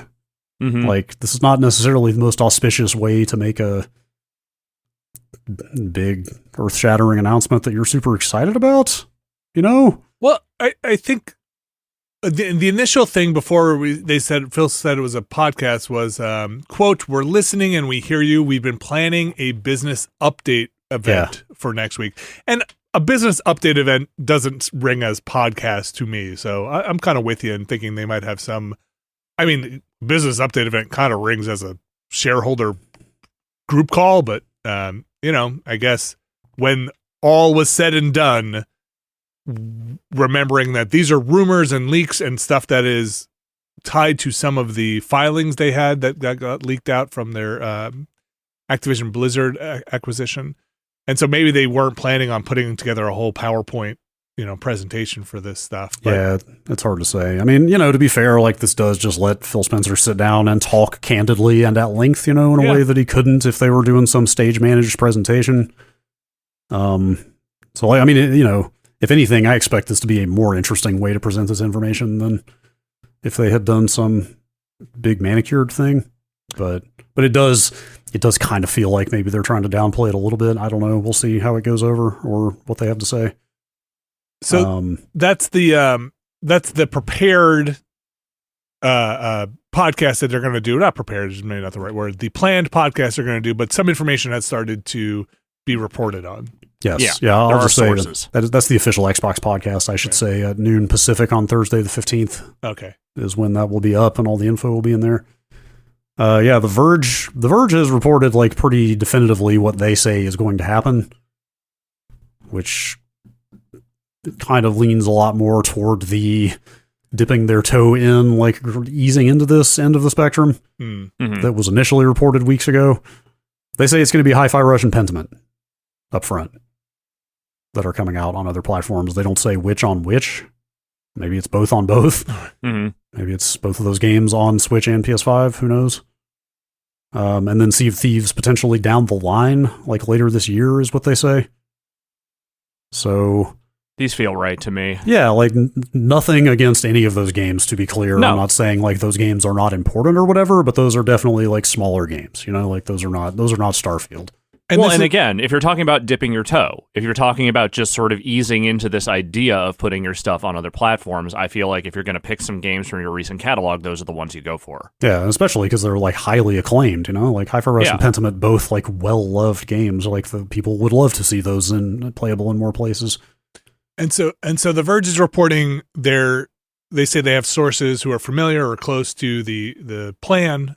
This is where they're getting their information from. This is not official Microsoft statement. This is kind of reporting on background. I don't know the actual journalistic term, but they go through in this article. It's kind of interesting to see why this strategy might be taking form for Xbox and for Microsoft, and the numbers. Well, how do the numbers play out? The numbers. Yeah. Yeah, as we've talked about last week, like Xbox is significantly behind PS5 this generation in hardware sales. Game Pass has kind of stalled in growth. I mean, it seems like it's still growing, but not that much. I think there was just a report out like yesterday that said that it's more like 2-to-1 PS5 to Xbox now in sales. Not 3-to-1. Yeah, so that's like better, but still not amazing for Microsoft. Anyway, it's it's all the same stuff we talked about before. It's consoles have not been moving in quantity. Game Pass is kind of flat. Like they need to branch out and explore other opportunities. But there is this news from Shannon Liao reported this, I believe, in her newsletter that they held a town hall last week where Phil Spencer told Xbox employees that they are not. How did she phrase it? Told employees that there were no plans to stop making consoles. Right. And that Xboxes would continue to be part of a strategy that involves multiple kinds of devices. So I believe that. So do I. Same. I really thought that people are getting way, way out ahead of what felt like reasonable behavior on Microsoft's part when they started talking about, we're shutting down Xbox. Yeah. That's some real the sky is falling shit. Yes. Now how they pursue a strategy going forward in terms of what the next Xbox is and all the variables around that will be interesting. Maybe Yeah, very sure. different. Who can say? Because I don't think I don't like just going. I mean, they literally just tried this. In fact, they've tried it 2 generations in a row now, where they went toe to toe with Sony on the same date. PS5 and Series X, not the same date. They were like a week apart or something. They were very close. I think they were not literally the same day, but literally like within a week or two of each other. It was definitely in the same month. PS4 and Xbox One were the same, where it was 2 generations in a row where they launched very similar consoles, very like right on top of each other. And Xbox came out behind in both of those situations. So I don't think doing that a third time is going to be appealing to them. I don't know. There were some other interesting things out of this reporting that I had not heard of or considered or was not front of mind. But, Microsoft has gone out there and said they have stated a big part of their Activision Blizzard purchase was King. And they're trying to basically buy a mobile presence, right? They can't get one started from the ground up. They're trying to just buy one that has a big mobile presence. I was not following this whole Apple EU proposal, and I thought it was really interesting to kind of read up on it and try to understand it. And I won't even pretend to fully understand what I had to read it like 3 times to fully understand the pricing structure of it. But it sounds like they are Apple is proposing to allow third-party marketplaces to exist outside of the Apple Store, but you have to pay the piper still with like 50 cents, I think it was. If you're over a threshold, I think it's like 1 million downloads, you start paying 50 cents per download or update. I believe it was. Yeah, I've not followed that stuff super closely. Not the kind of like surcharge they've rolled out, but that's all due to like what was a pretty landmark decision on the part of the EU to require Apple and Google to essentially allow third-party storefronts or open that stuff up. Like they basically said, the walled garden exclusive on your device app store is too anti-competitive. But then yes, Apple is definitely attempting to get theirs, even as they are required to allow other people to sell stuff on their phone. So their thing here is any app that sees more than 1 million installs per year must pay Apple a 50 € fee. For every new installation over the first 1 million, that fee is charged once per every user each year. App updates count as installations as well. So Microsoft has gone on record being like, this sucks. This is not the solution for a third-party store because, obviously they want to get into this mobile marketplace and retain as much off-platform fees as possible, right? Like as not paid through Apple. They want to charge and not have Apple. I'm sure if you had Microsoft stuff or whatever Activision Blizzard King thing is going to be on there and you have Game Pass, you're going to get something. And I wonder if you bought Game Pass through whatever app you had there, if those fees would also get a bite taken out of it.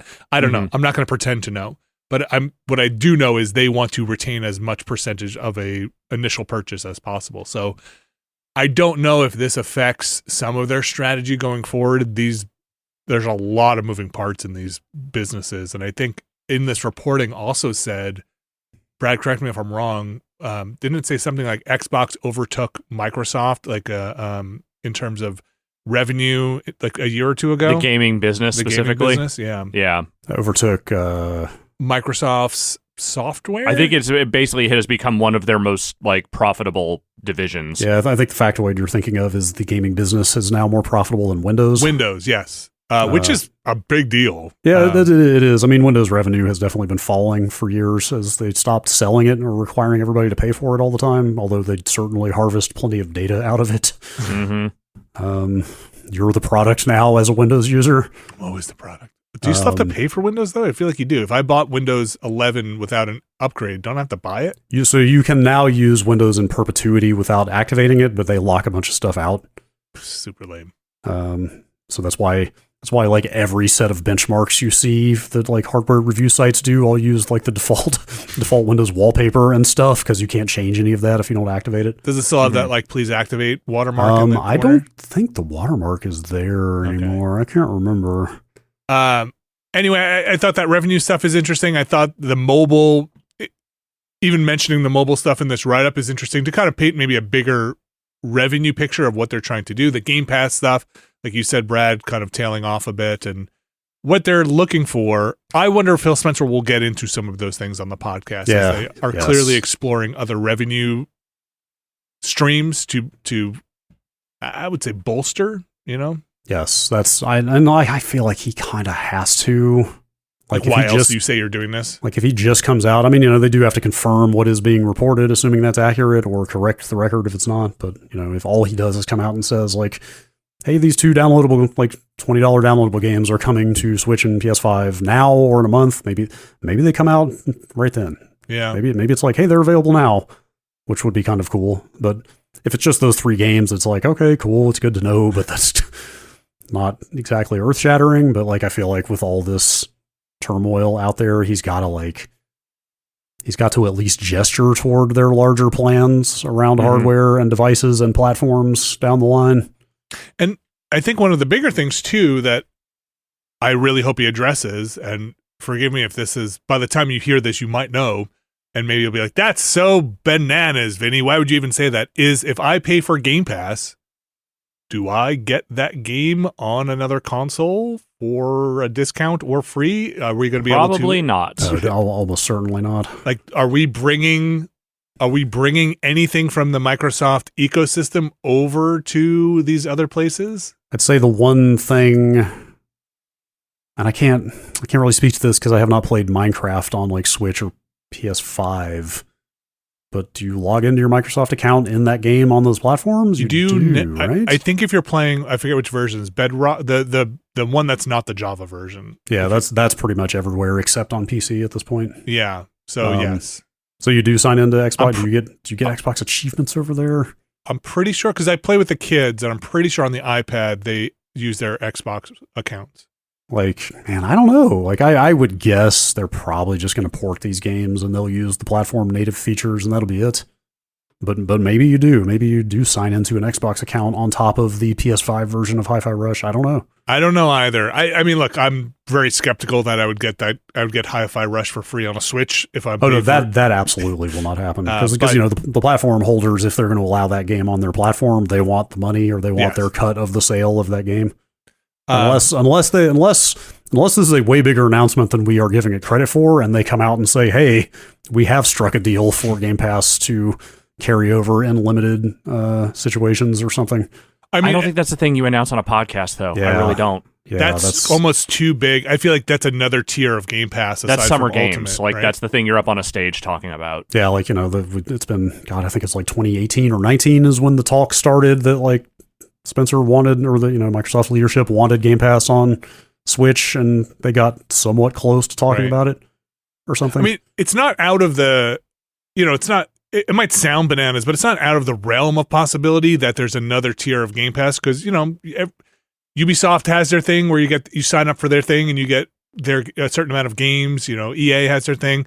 Microsoft could do it, and they could have it on another platform. It just something seems off about. I don't know. Something's not clicking in my brain of it working, so it seems really wild. But I think more likely is, will you get an achievement, a unified achievement thing? Like, will you have unified tracking in some kind of ecosystem? Will you get cross progression across Microsoft ecosystem? Actually, I think I still care about achievements. I know a lot of people hate them, but like the cross save is the more functional example there. Yeah, exactly. Of like, that's something Microsoft does emphasize across all versions of their games. Yeah. Like, that is the one thing that they probably would absolutely want to do if they could. Yeah. But there's a very good chance they just won't be allowed to. I don't know. So yeah, we'll see what happens. And again, if you're listening to this on Thursday, you might know already, and it could just be, hey, we're testing the waters with these games to see what happens. Yeah. Actually, you know what I mean? I'm going to like amend what I just said. Like, I feel like recent Ubisoft games like Prince of Persia: The Lost Crown. Yeah. Like, you straight up just can upload cloud saves to Ubisoft service from like the PS5 save screen, Yep. So like, they're already allowing third parties to access their own offsite like save apparatus.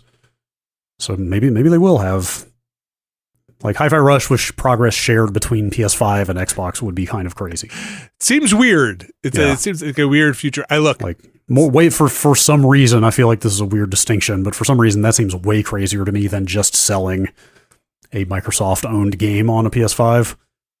But being able to share the save between consoles, like that's where it starts getting weird for me. I also wonder if that market is so slim, you don't put that work in. Like the amount of people that are playing Hi-Fi Rush on their PS5 and on their Xbox is probably a pretty small piece of that pie, right? Yeah, I mean, I think there it would just be more about being able to tell a consistent story, just saying like, hey, anywhere you play our games, you're going to be able to interface with everywhere else you play our games. Like, yes, you're in the system, right? Yeah.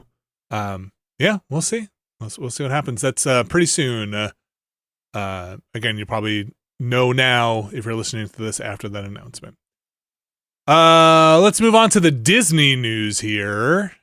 Disney wants in on whatever Epic has got going on to the tune of $1.5 billion in Epic stock, Epic share. Yeah, an equity stake. Equity stake. Let me pull up the Disney statement. Yes, Disney will invest $1.5 billion to acquire an equity stake in Epic Games, alongside the multi-year project, which, rolling back in the statement to the top, is, quote, an all-new games and entertainment universe that will further expand the reach of beloved Disney stories and experiences. That's the project. I'm tempted here to make my video game McDonald's joke again about Fortnite, but, generally when they did those McDonald's promotions, the companies that were doing them did not have to buy billion-dollar stakes in McDonald's in order to make them happen. This is fucking wild.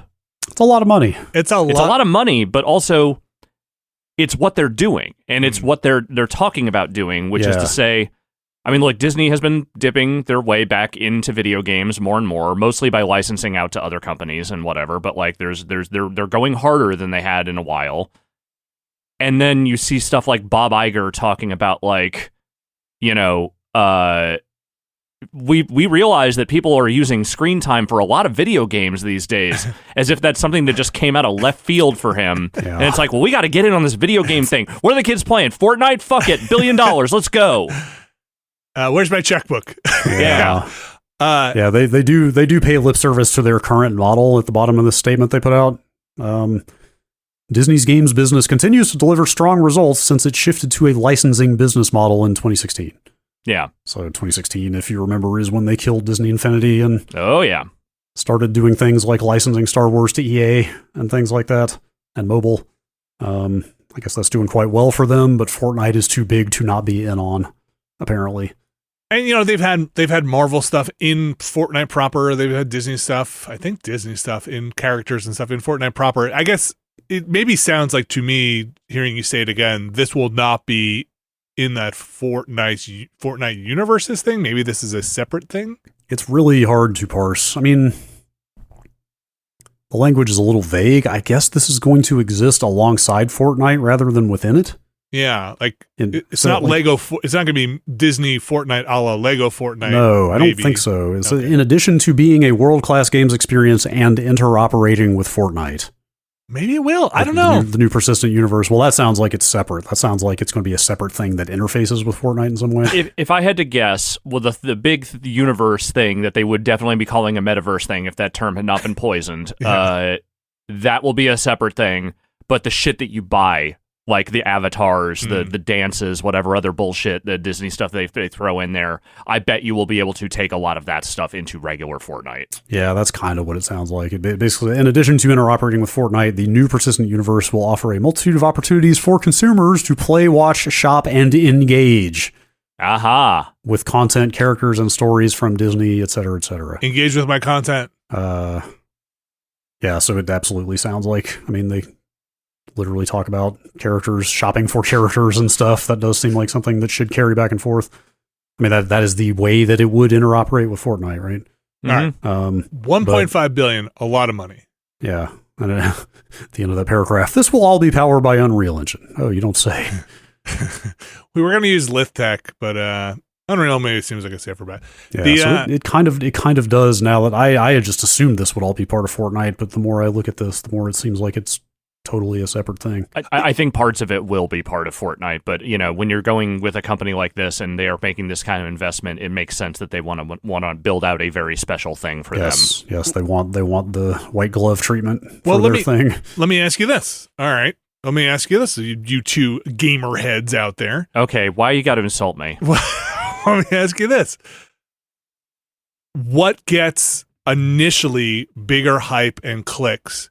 Something like, would a standalone Lego Fortnite have gotten as many people in it versus Lego Fortnite being inside the thing people are already launching Fortnite and then going in? I think Lego Fortnite did better inside of Fortnite, and I wonder if a Disney thing would do better inside the thing parents have already gotten their kids to get versus having to get another thing. You know what I'm saying? Well, yes and no, because I think this thing that they will probably have you download that is separate from Fortnite will also be free. Yeah, and it'll be right there in your face in the Epic Store. And promoted probably in Fortnite. Absolutely, Yes. like to the hilt. Yes. Okay, Yeah. so you could probably launch it from that Fortnite launcher, and then, because when you launch Fortnite It's now, part of the Fortnite galaxy of products. Yeah, so I didn't dig into this too much, but Lego Fortnite was technically could be a separate download in the Epic Store, I believe, when it launched. I think you could download it in Fortnite or just download it separately in the Epic Store client. and just launch it from that client? I believe so. And I'm guessing you probably still were downloading Okay. Fortnite at the end of the day when you did that, but Mhm. yeah, it seems like there is more and more overlap there between what is Fortnite and what is a separate product. Yeah, because I don't know if you guys have launched Fortnite or played Lego Fortnite or any of those other ones fairly recently, but it's basically you open a launcher and there's just a carousel of the Right. things that you then launch. So yeah, maybe this thing just does both. And I guess my goofier question was, what does better, a Disney thing or a Fortnite thing in this age on a marketplace, on a video game marketplace? Disney is still a big brand, but Fortnite is Fortnite. Like culturally, I think Disney is still bigger, but in the video game space, like Fortnite probably has more traction. I don't know. I don't know. Yeah, I don't know either. I think it would be very different if Disney had taken a different tack with their video game stuff over recent years. Nobody really thinks about Disney as a video game giant anymore. It's more of just a license holder that holds things that people want to make video games out of. Yeah. But now it's very much like those licensed games are doing well. Obviously, they've gotten enough good developers working on that stuff that like the products have been mostly fairly solid to good. And I think, them saying, hey, now we're partnering with the people who make one of the biggest video games in the world, one of the most popular things in the world. I think that draws in people that don't know that much about Fortnite but are interested, especially if they're going to go broad with the universe and properties that they own. But, there still has to be a degree of interest in video games. The average, Disney adult who does not play video games probably does not care that much about this. But if it's free, and to it's a download social, and it's like a mess social around thing. with, and it's a social thing, that probably gets more people in the door than it would if it was a $60, $70 product. Yeah, I imagine this appeal. I think you're totally right, Alex. I think thinking about it now, I imagine this less of Battle Royale and more of the spaces they do in Fortnite where you're watching movies and we're having events and they're unveiling new theme park things inside of their quote unquote, I'm just going to use it, metaverse that they want to build. And it's less of Mickey Mouse popping headshots on Goofy, it's much more of we're in these social spaces and we're presenting the stuff you love about Disney World virtually here so you can be the biggest fan you want. You say that. Yeah. But when you think about what they let Kingdom Hearts do with some of those characters, I don't know if giving Goofy a shotgun is actually that weird. Probably not that weird. Yeah. All right. My last question for you guys, because again, video game heads, gamer heads. Yeah. Stop insulting my head. Does this come out? Yes. Okay. So this product. I think this happens. I think they're probably, if they're announcing this is already far enough along that there's no stopping this. Brad, does this thing come out? Yeah, absolutely. Oh, okay. Is this thing online in 6 years? Tougher question. You're asking me to think about anything in video games 6 years from now, and I really could not even begin to describe what the shape of video games will look like in 6 years. 2 years. Yes, in 2 years, I think it still does. Yeah, Still for online? sure. Okay. For sure. Yeah. Who knows if Epic is around in 6 years? You're right. Who knows what is 6 years? I think Epic is still around. I think video games are still around, but I think the shape of the industry is probably just unforeseeable at this point. I'm gonna say this thing bombs. Really? I don't know. Lego Fortnite did really well. It's so hard. Disney's dabbling in this stuff. You know what? I'll shut my mouth. Disney probably makes bank off of all those things I look at, and I'm like, this product sucks that they're putting out. But you know what? They probably make so much money out of those Kingdom tour games and all those like running around Disney parks that I'll just shut up. I'm not a Disney person, so I don't know. I'm not either. But I also understand just the monolithic nature of that brand and how how dedicated people are to loving Disney. So you're right. Yeah, I bet if it says Disney on it, it'll do just fine. All right, and now third piece in the video game, the third leg on the video game stool. Obviously, the third pillar. The third Microsoft pillar? Disney. Wait, the Nintendo DS, the third pillar. They're gonna keep making Game Boys. Don't worry. The Game Boy's coming. That Game Boy you like is coming back in style. The DS is totally separate. They're still gonna make Game Boys. Don't worry. Brad, what is going on with Sony? They've got some earnings reports out and some quotes off the back of those. There's like 5 different stories floating around that you will see in headline form off of this stuff. Some of which I don't think is really worth focusing on. Like some of it would make it sound like we were like kind of doom and glooming the fates of the PS5, which would be insane. Like they missed their sales target for are on track, I should say, to miss their sales target for units shipped for the PS5 in this fiscal year. But like again, that's not. They're revising down to 21 million instead of 25. That's what's leading a lot of the headlines is the reason I'm talking about this, but that's not really what I wanted to talk about here. But like I said, they've talked about other aspects of the business. The big one for me, just as someone who cares a lot about what video games are coming out at all times, this is the COO and CFO, I guess, dual role at Sony. Basically saying in the next fiscal year, there will be no major Sony franchises shipping new installments. Yeah, I thought that was pretty interesting as well. I mean, he cites God of War Ragnarok and Spider-Man 2 as examples of the type of games he's talking about. So what is their fiscal year? Starts in March, I want to say. I'm not seeing that right now. I think it's March. I think that's through. Yes, that is March 2025 is what he's talking about. So through a year from next month, they will not be announcing any new. And you tell me what franchises they even are likely to be able to announce new installments in right now. So that's the thing is that here's what we know is in development. There's a Ghost of Tsushima sequel somewhere come down the pipe. Yes. That's a good example of one that you could have actually seen maybe ship that will not be. But the fact that they haven't said anything much about it and shown anything of it, does not surprise me that thing is more than a year away. Well, Insomniac is working on Wolverine. We know that's a 2025 game. They've said as much. Yes. We don't know what Naughty Dog is doing as their next thing, but presumably considering where things were at with that multiplayer thing that they more or less shuttered, and that they have put out the Last of Us 2 remake now, presumably they're just head down on whatever the next thing is, and that is not ready to be announced at this stage. Yeah, although that might actually not fall under what he's talking about, because he does say major existing franchise titles. If it's I'm saying if Naughty Dog is making an existing thing, but they also may not be. Yeah, the rumors are that the next game is a new IP from them, but it's hard to say. And then beyond that, there's Horizon. That's that's too soon. Way too soon for a new Guerrilla game. Bungie obviously is still in Destiny 2 land, and we don't know what their next thing is. Well, besides Marathon, I mean, it sounds like Marathon is probably not their next thing. It's like a next thing. And I wouldn't even count that as an existing Sony franchise. That's more of a thing that you bought. I pulled up a list. The only God, is this right? This may not be a complete list because you mentioned. Well, has the Ghost of Tsushima sequel ever actually been announced?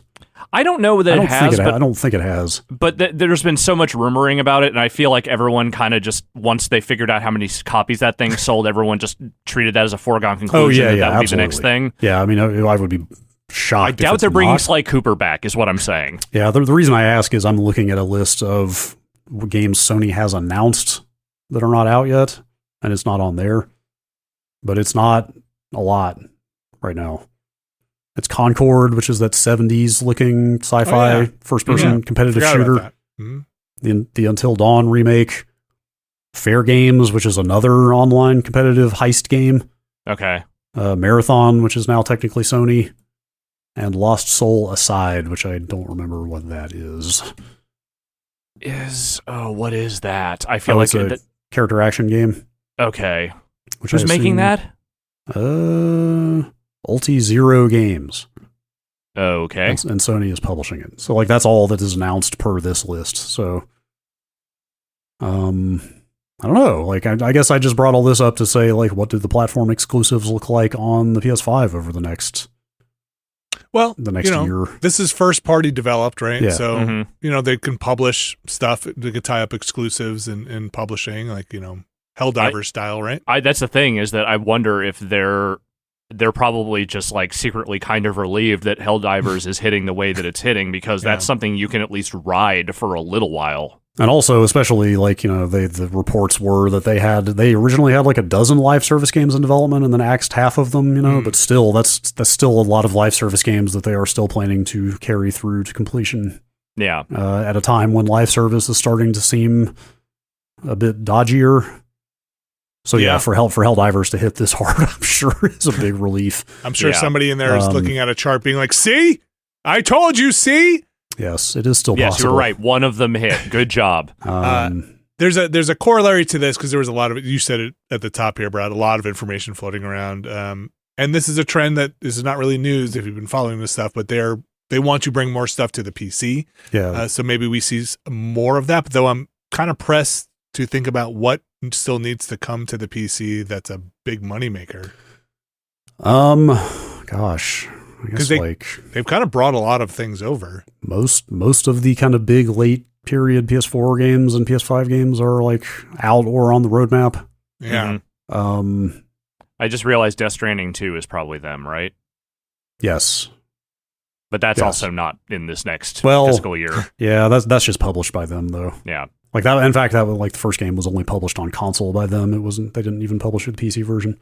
Yeah. So yeah, we'll see. Maybe they'll in some of that reporting, they want to be more aggressive about their PC approach, and so maybe that's just like shortening the exclusivity window. Yeah, or trying to get day and date. I don't know. I mean, that'd be great for PC fans. I mean, look, I think what we're seeing probably here, if we step back, is Sony and Microsoft trying to maximize investment on a game to get it in as many places as possible. And whether that's Microsoft looking to get their stuff on other consoles, or Sony looking to get it on PC. They did not say they meant other platforms like the Xbox. I think they explicitly said, no, we mean PC. Heads up, don't misquote me here. So, I think we're seeing, Alex, going back to your point about Disney in 6 years, a pretty decent shift in how even platform and first party looks at putting things on a console, which I don't know. I mean, the console market is just different now. Like it's not, this is not the generation that last generation was, where, Sony just fucking couldn't sell those PS4s fast enough. Like, obviously the PS5 is doing quite well, but I don't know that thing by the end of its lifespan is going to hit PS4 numbers or not. Maybe not. Like it probably, I assume it'll still go over 100 million. It'll be in the range, but seems like it's on track at least for that. Yeah. But yeah, like the relatively thinner release schedule that they're talking about here. Kind of the same thing with Xbox. Like games have gotten so damn expensive and time consuming to make. Like you just can't ship as many of them as you used to. Mm-hmm. And they have that Slim came out last year, right? And that's the PS5 Slim. Yes. No price cut on that. In fact, that's another headline swirling off of these comments.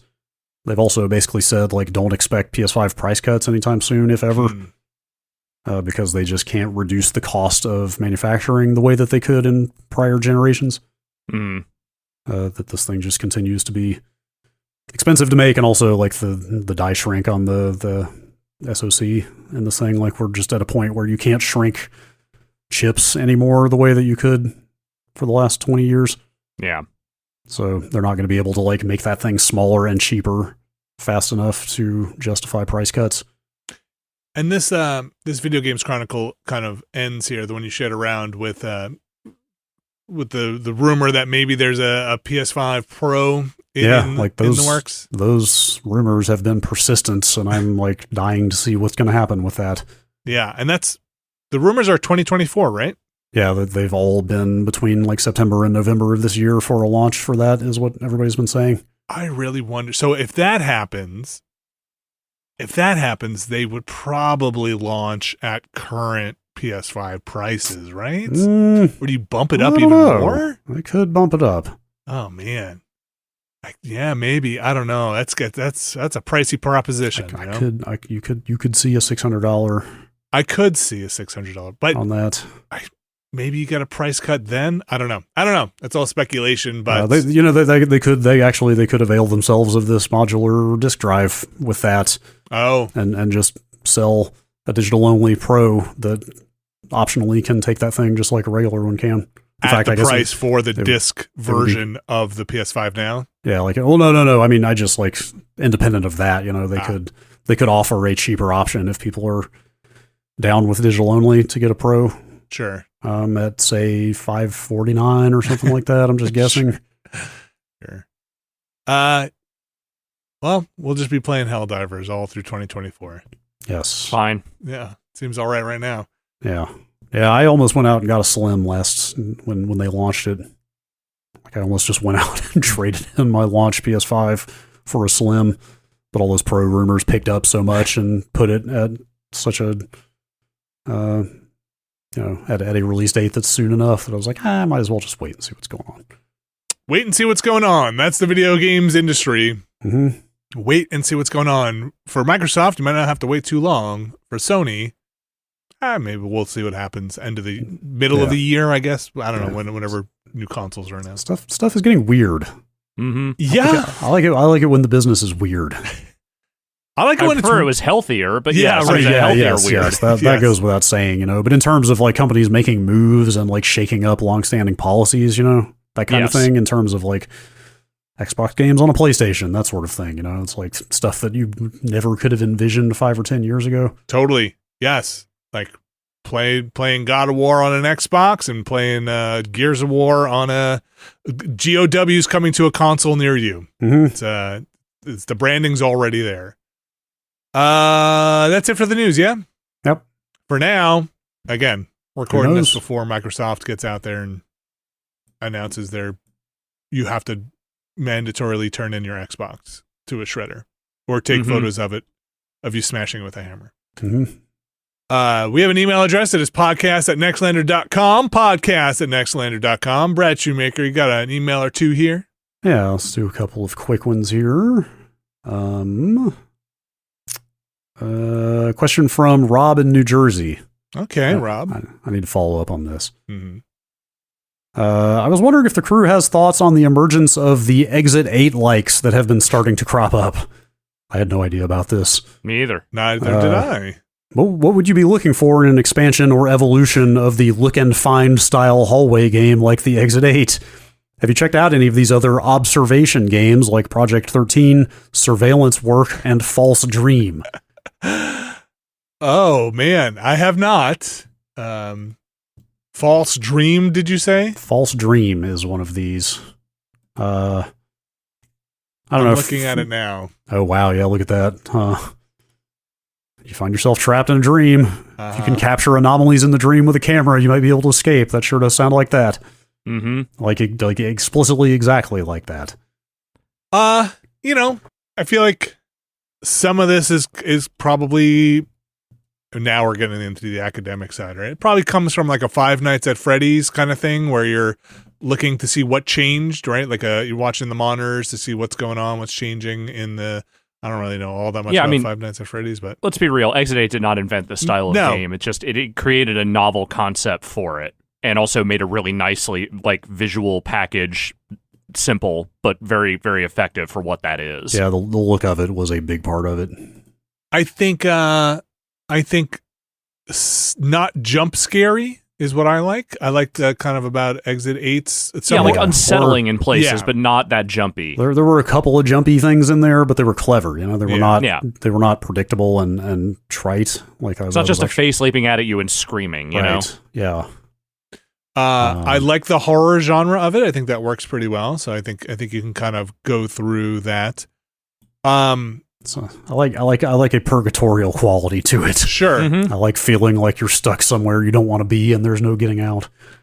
I wouldn't mind a more fleshed out Groundhog's Day like experience where you're kind of going through a day and you have to kind of see what's a little bit different to try and get out of the loop, and kind of explore that. Yeah, sure.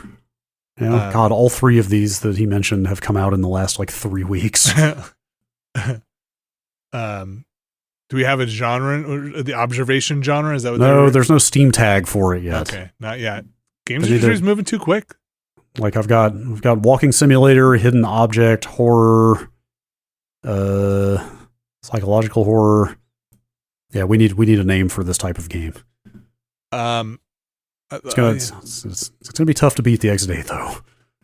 How did that game do? It did okay.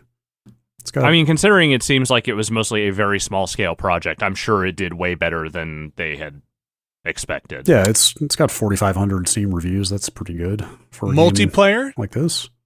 Like where you can be in looking around with other people to kind of group tag the anomaly and then run away.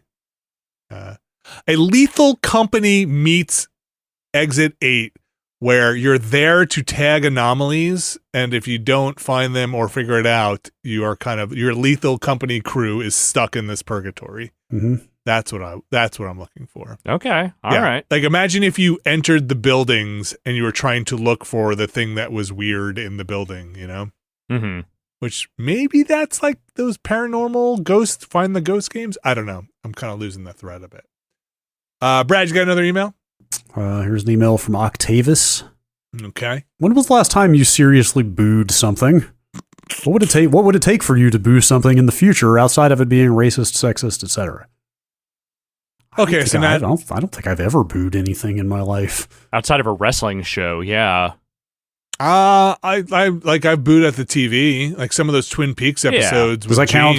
I guess definitely booing. Like boo. I guess they didn't specify whether the boo-ee has to hear the booing or not. Yeah, like I've probably never booed something that wasn't calling for a boo. Like if somebody, I guess like a stand up or somebody did something that was supposed to get like an audience boo. Like a boo this man. Yeah, or like a groaner, boo, come on. Yeah, I think for the purposes of this question, I'm going to say it's like booing with malicious intent. Let's say not playing along with anything, but like saying, "Hey, you suck." Mm-hmm. Yeah, I don't know if I've ever done that in person to anybody. Only at wrestling shows where you're supposed to boo the heels. That is really the only time I feel like I've ever done that in a live environment. Or like, I guess at my kids' concerts is just where I... Tough love, man. As soon as your son gets up there, it's just like, boo! You don't want them getting too full of themselves. Boo. Boo. Why are you even clapping? Why are you clapping? They have to learn. You sing like a child.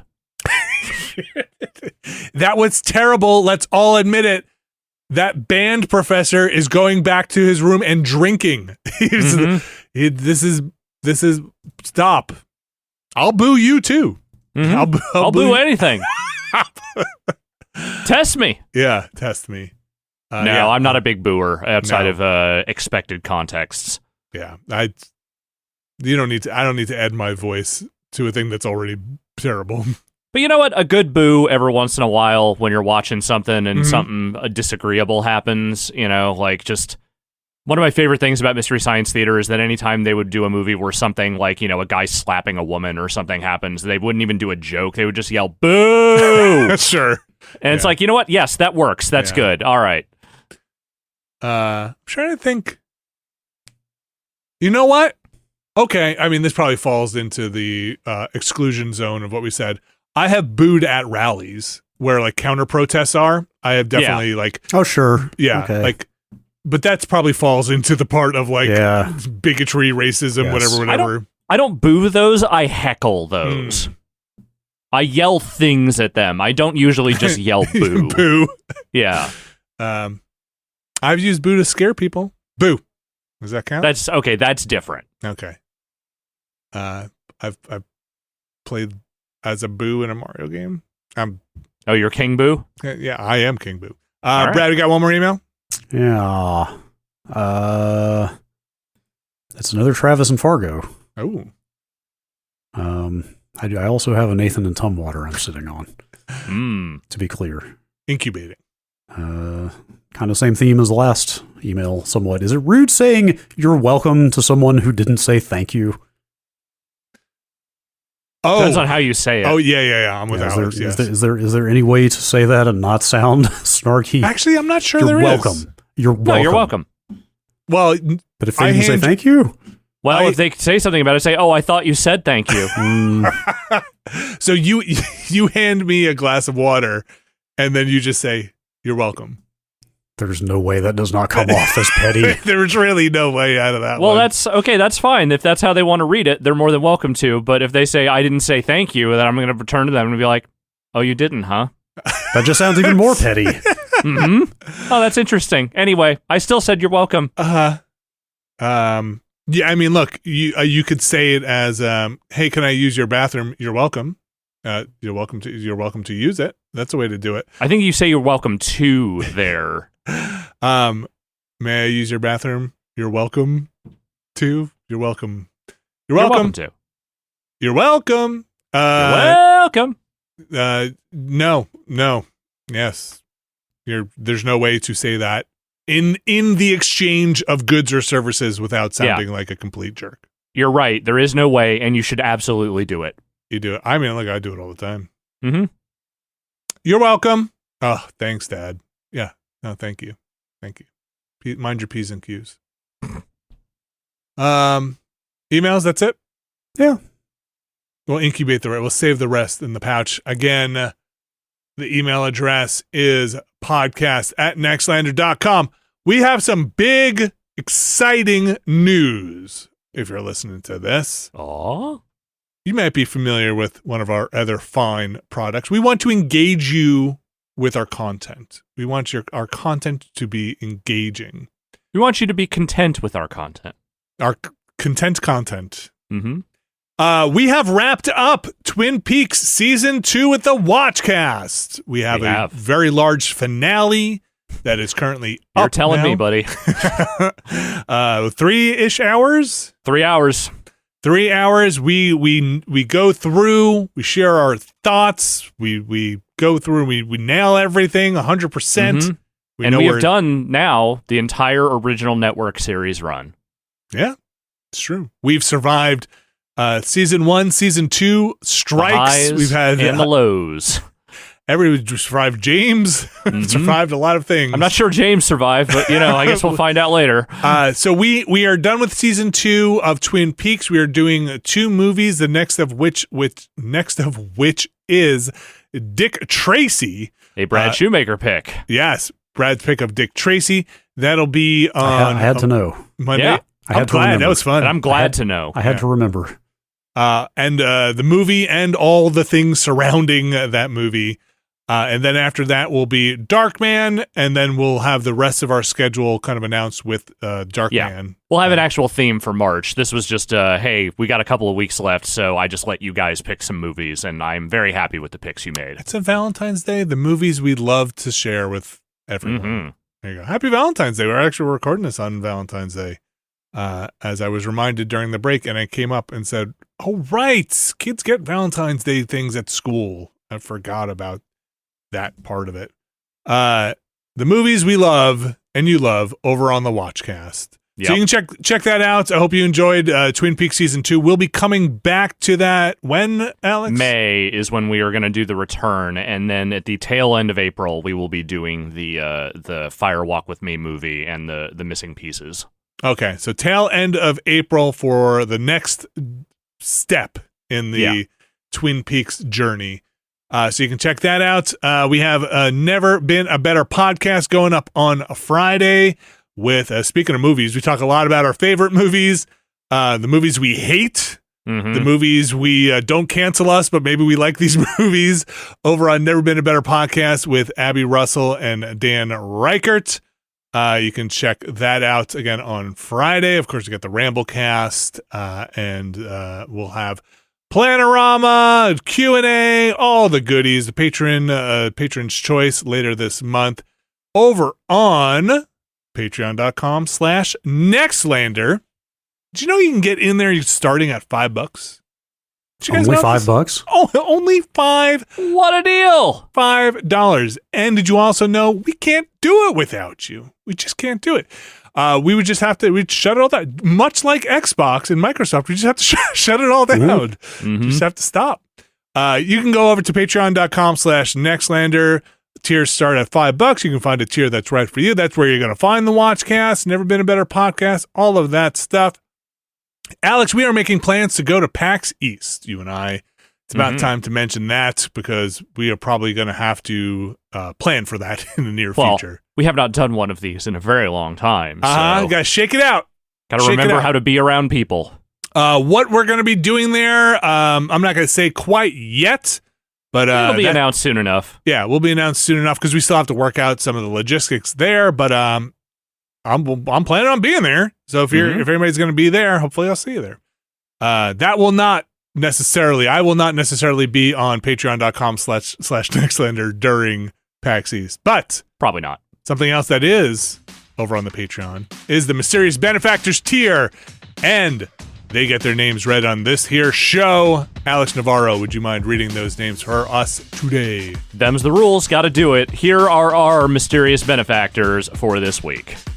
Sean Miller, RRE, Infelicitous Rips, Kelly F., Brian Lucier, Skywarp, John Hubbard, Evan Cook, Mark Wilhelm, Jerry Lee. Deirdre thinks that Pokemon could always use guns, they just choose not to. Gary Pesky, Robert Fisher, Bunny Fiend the, Peter Reardon, Chad Rita, Statics, Fantasticasm89, Andrew Jackson, Mega Crane, Special Agent Dale Razgriz Tooper, Brian Murphy, Randy Duax, Andrew Tiepkin, Alex Wu, It's Me JP, Matt Clements Jr., Edward Chick, Andrew Slosky, Steve Lynn, Matthew Herrig, David Campos, and Tyler Treese.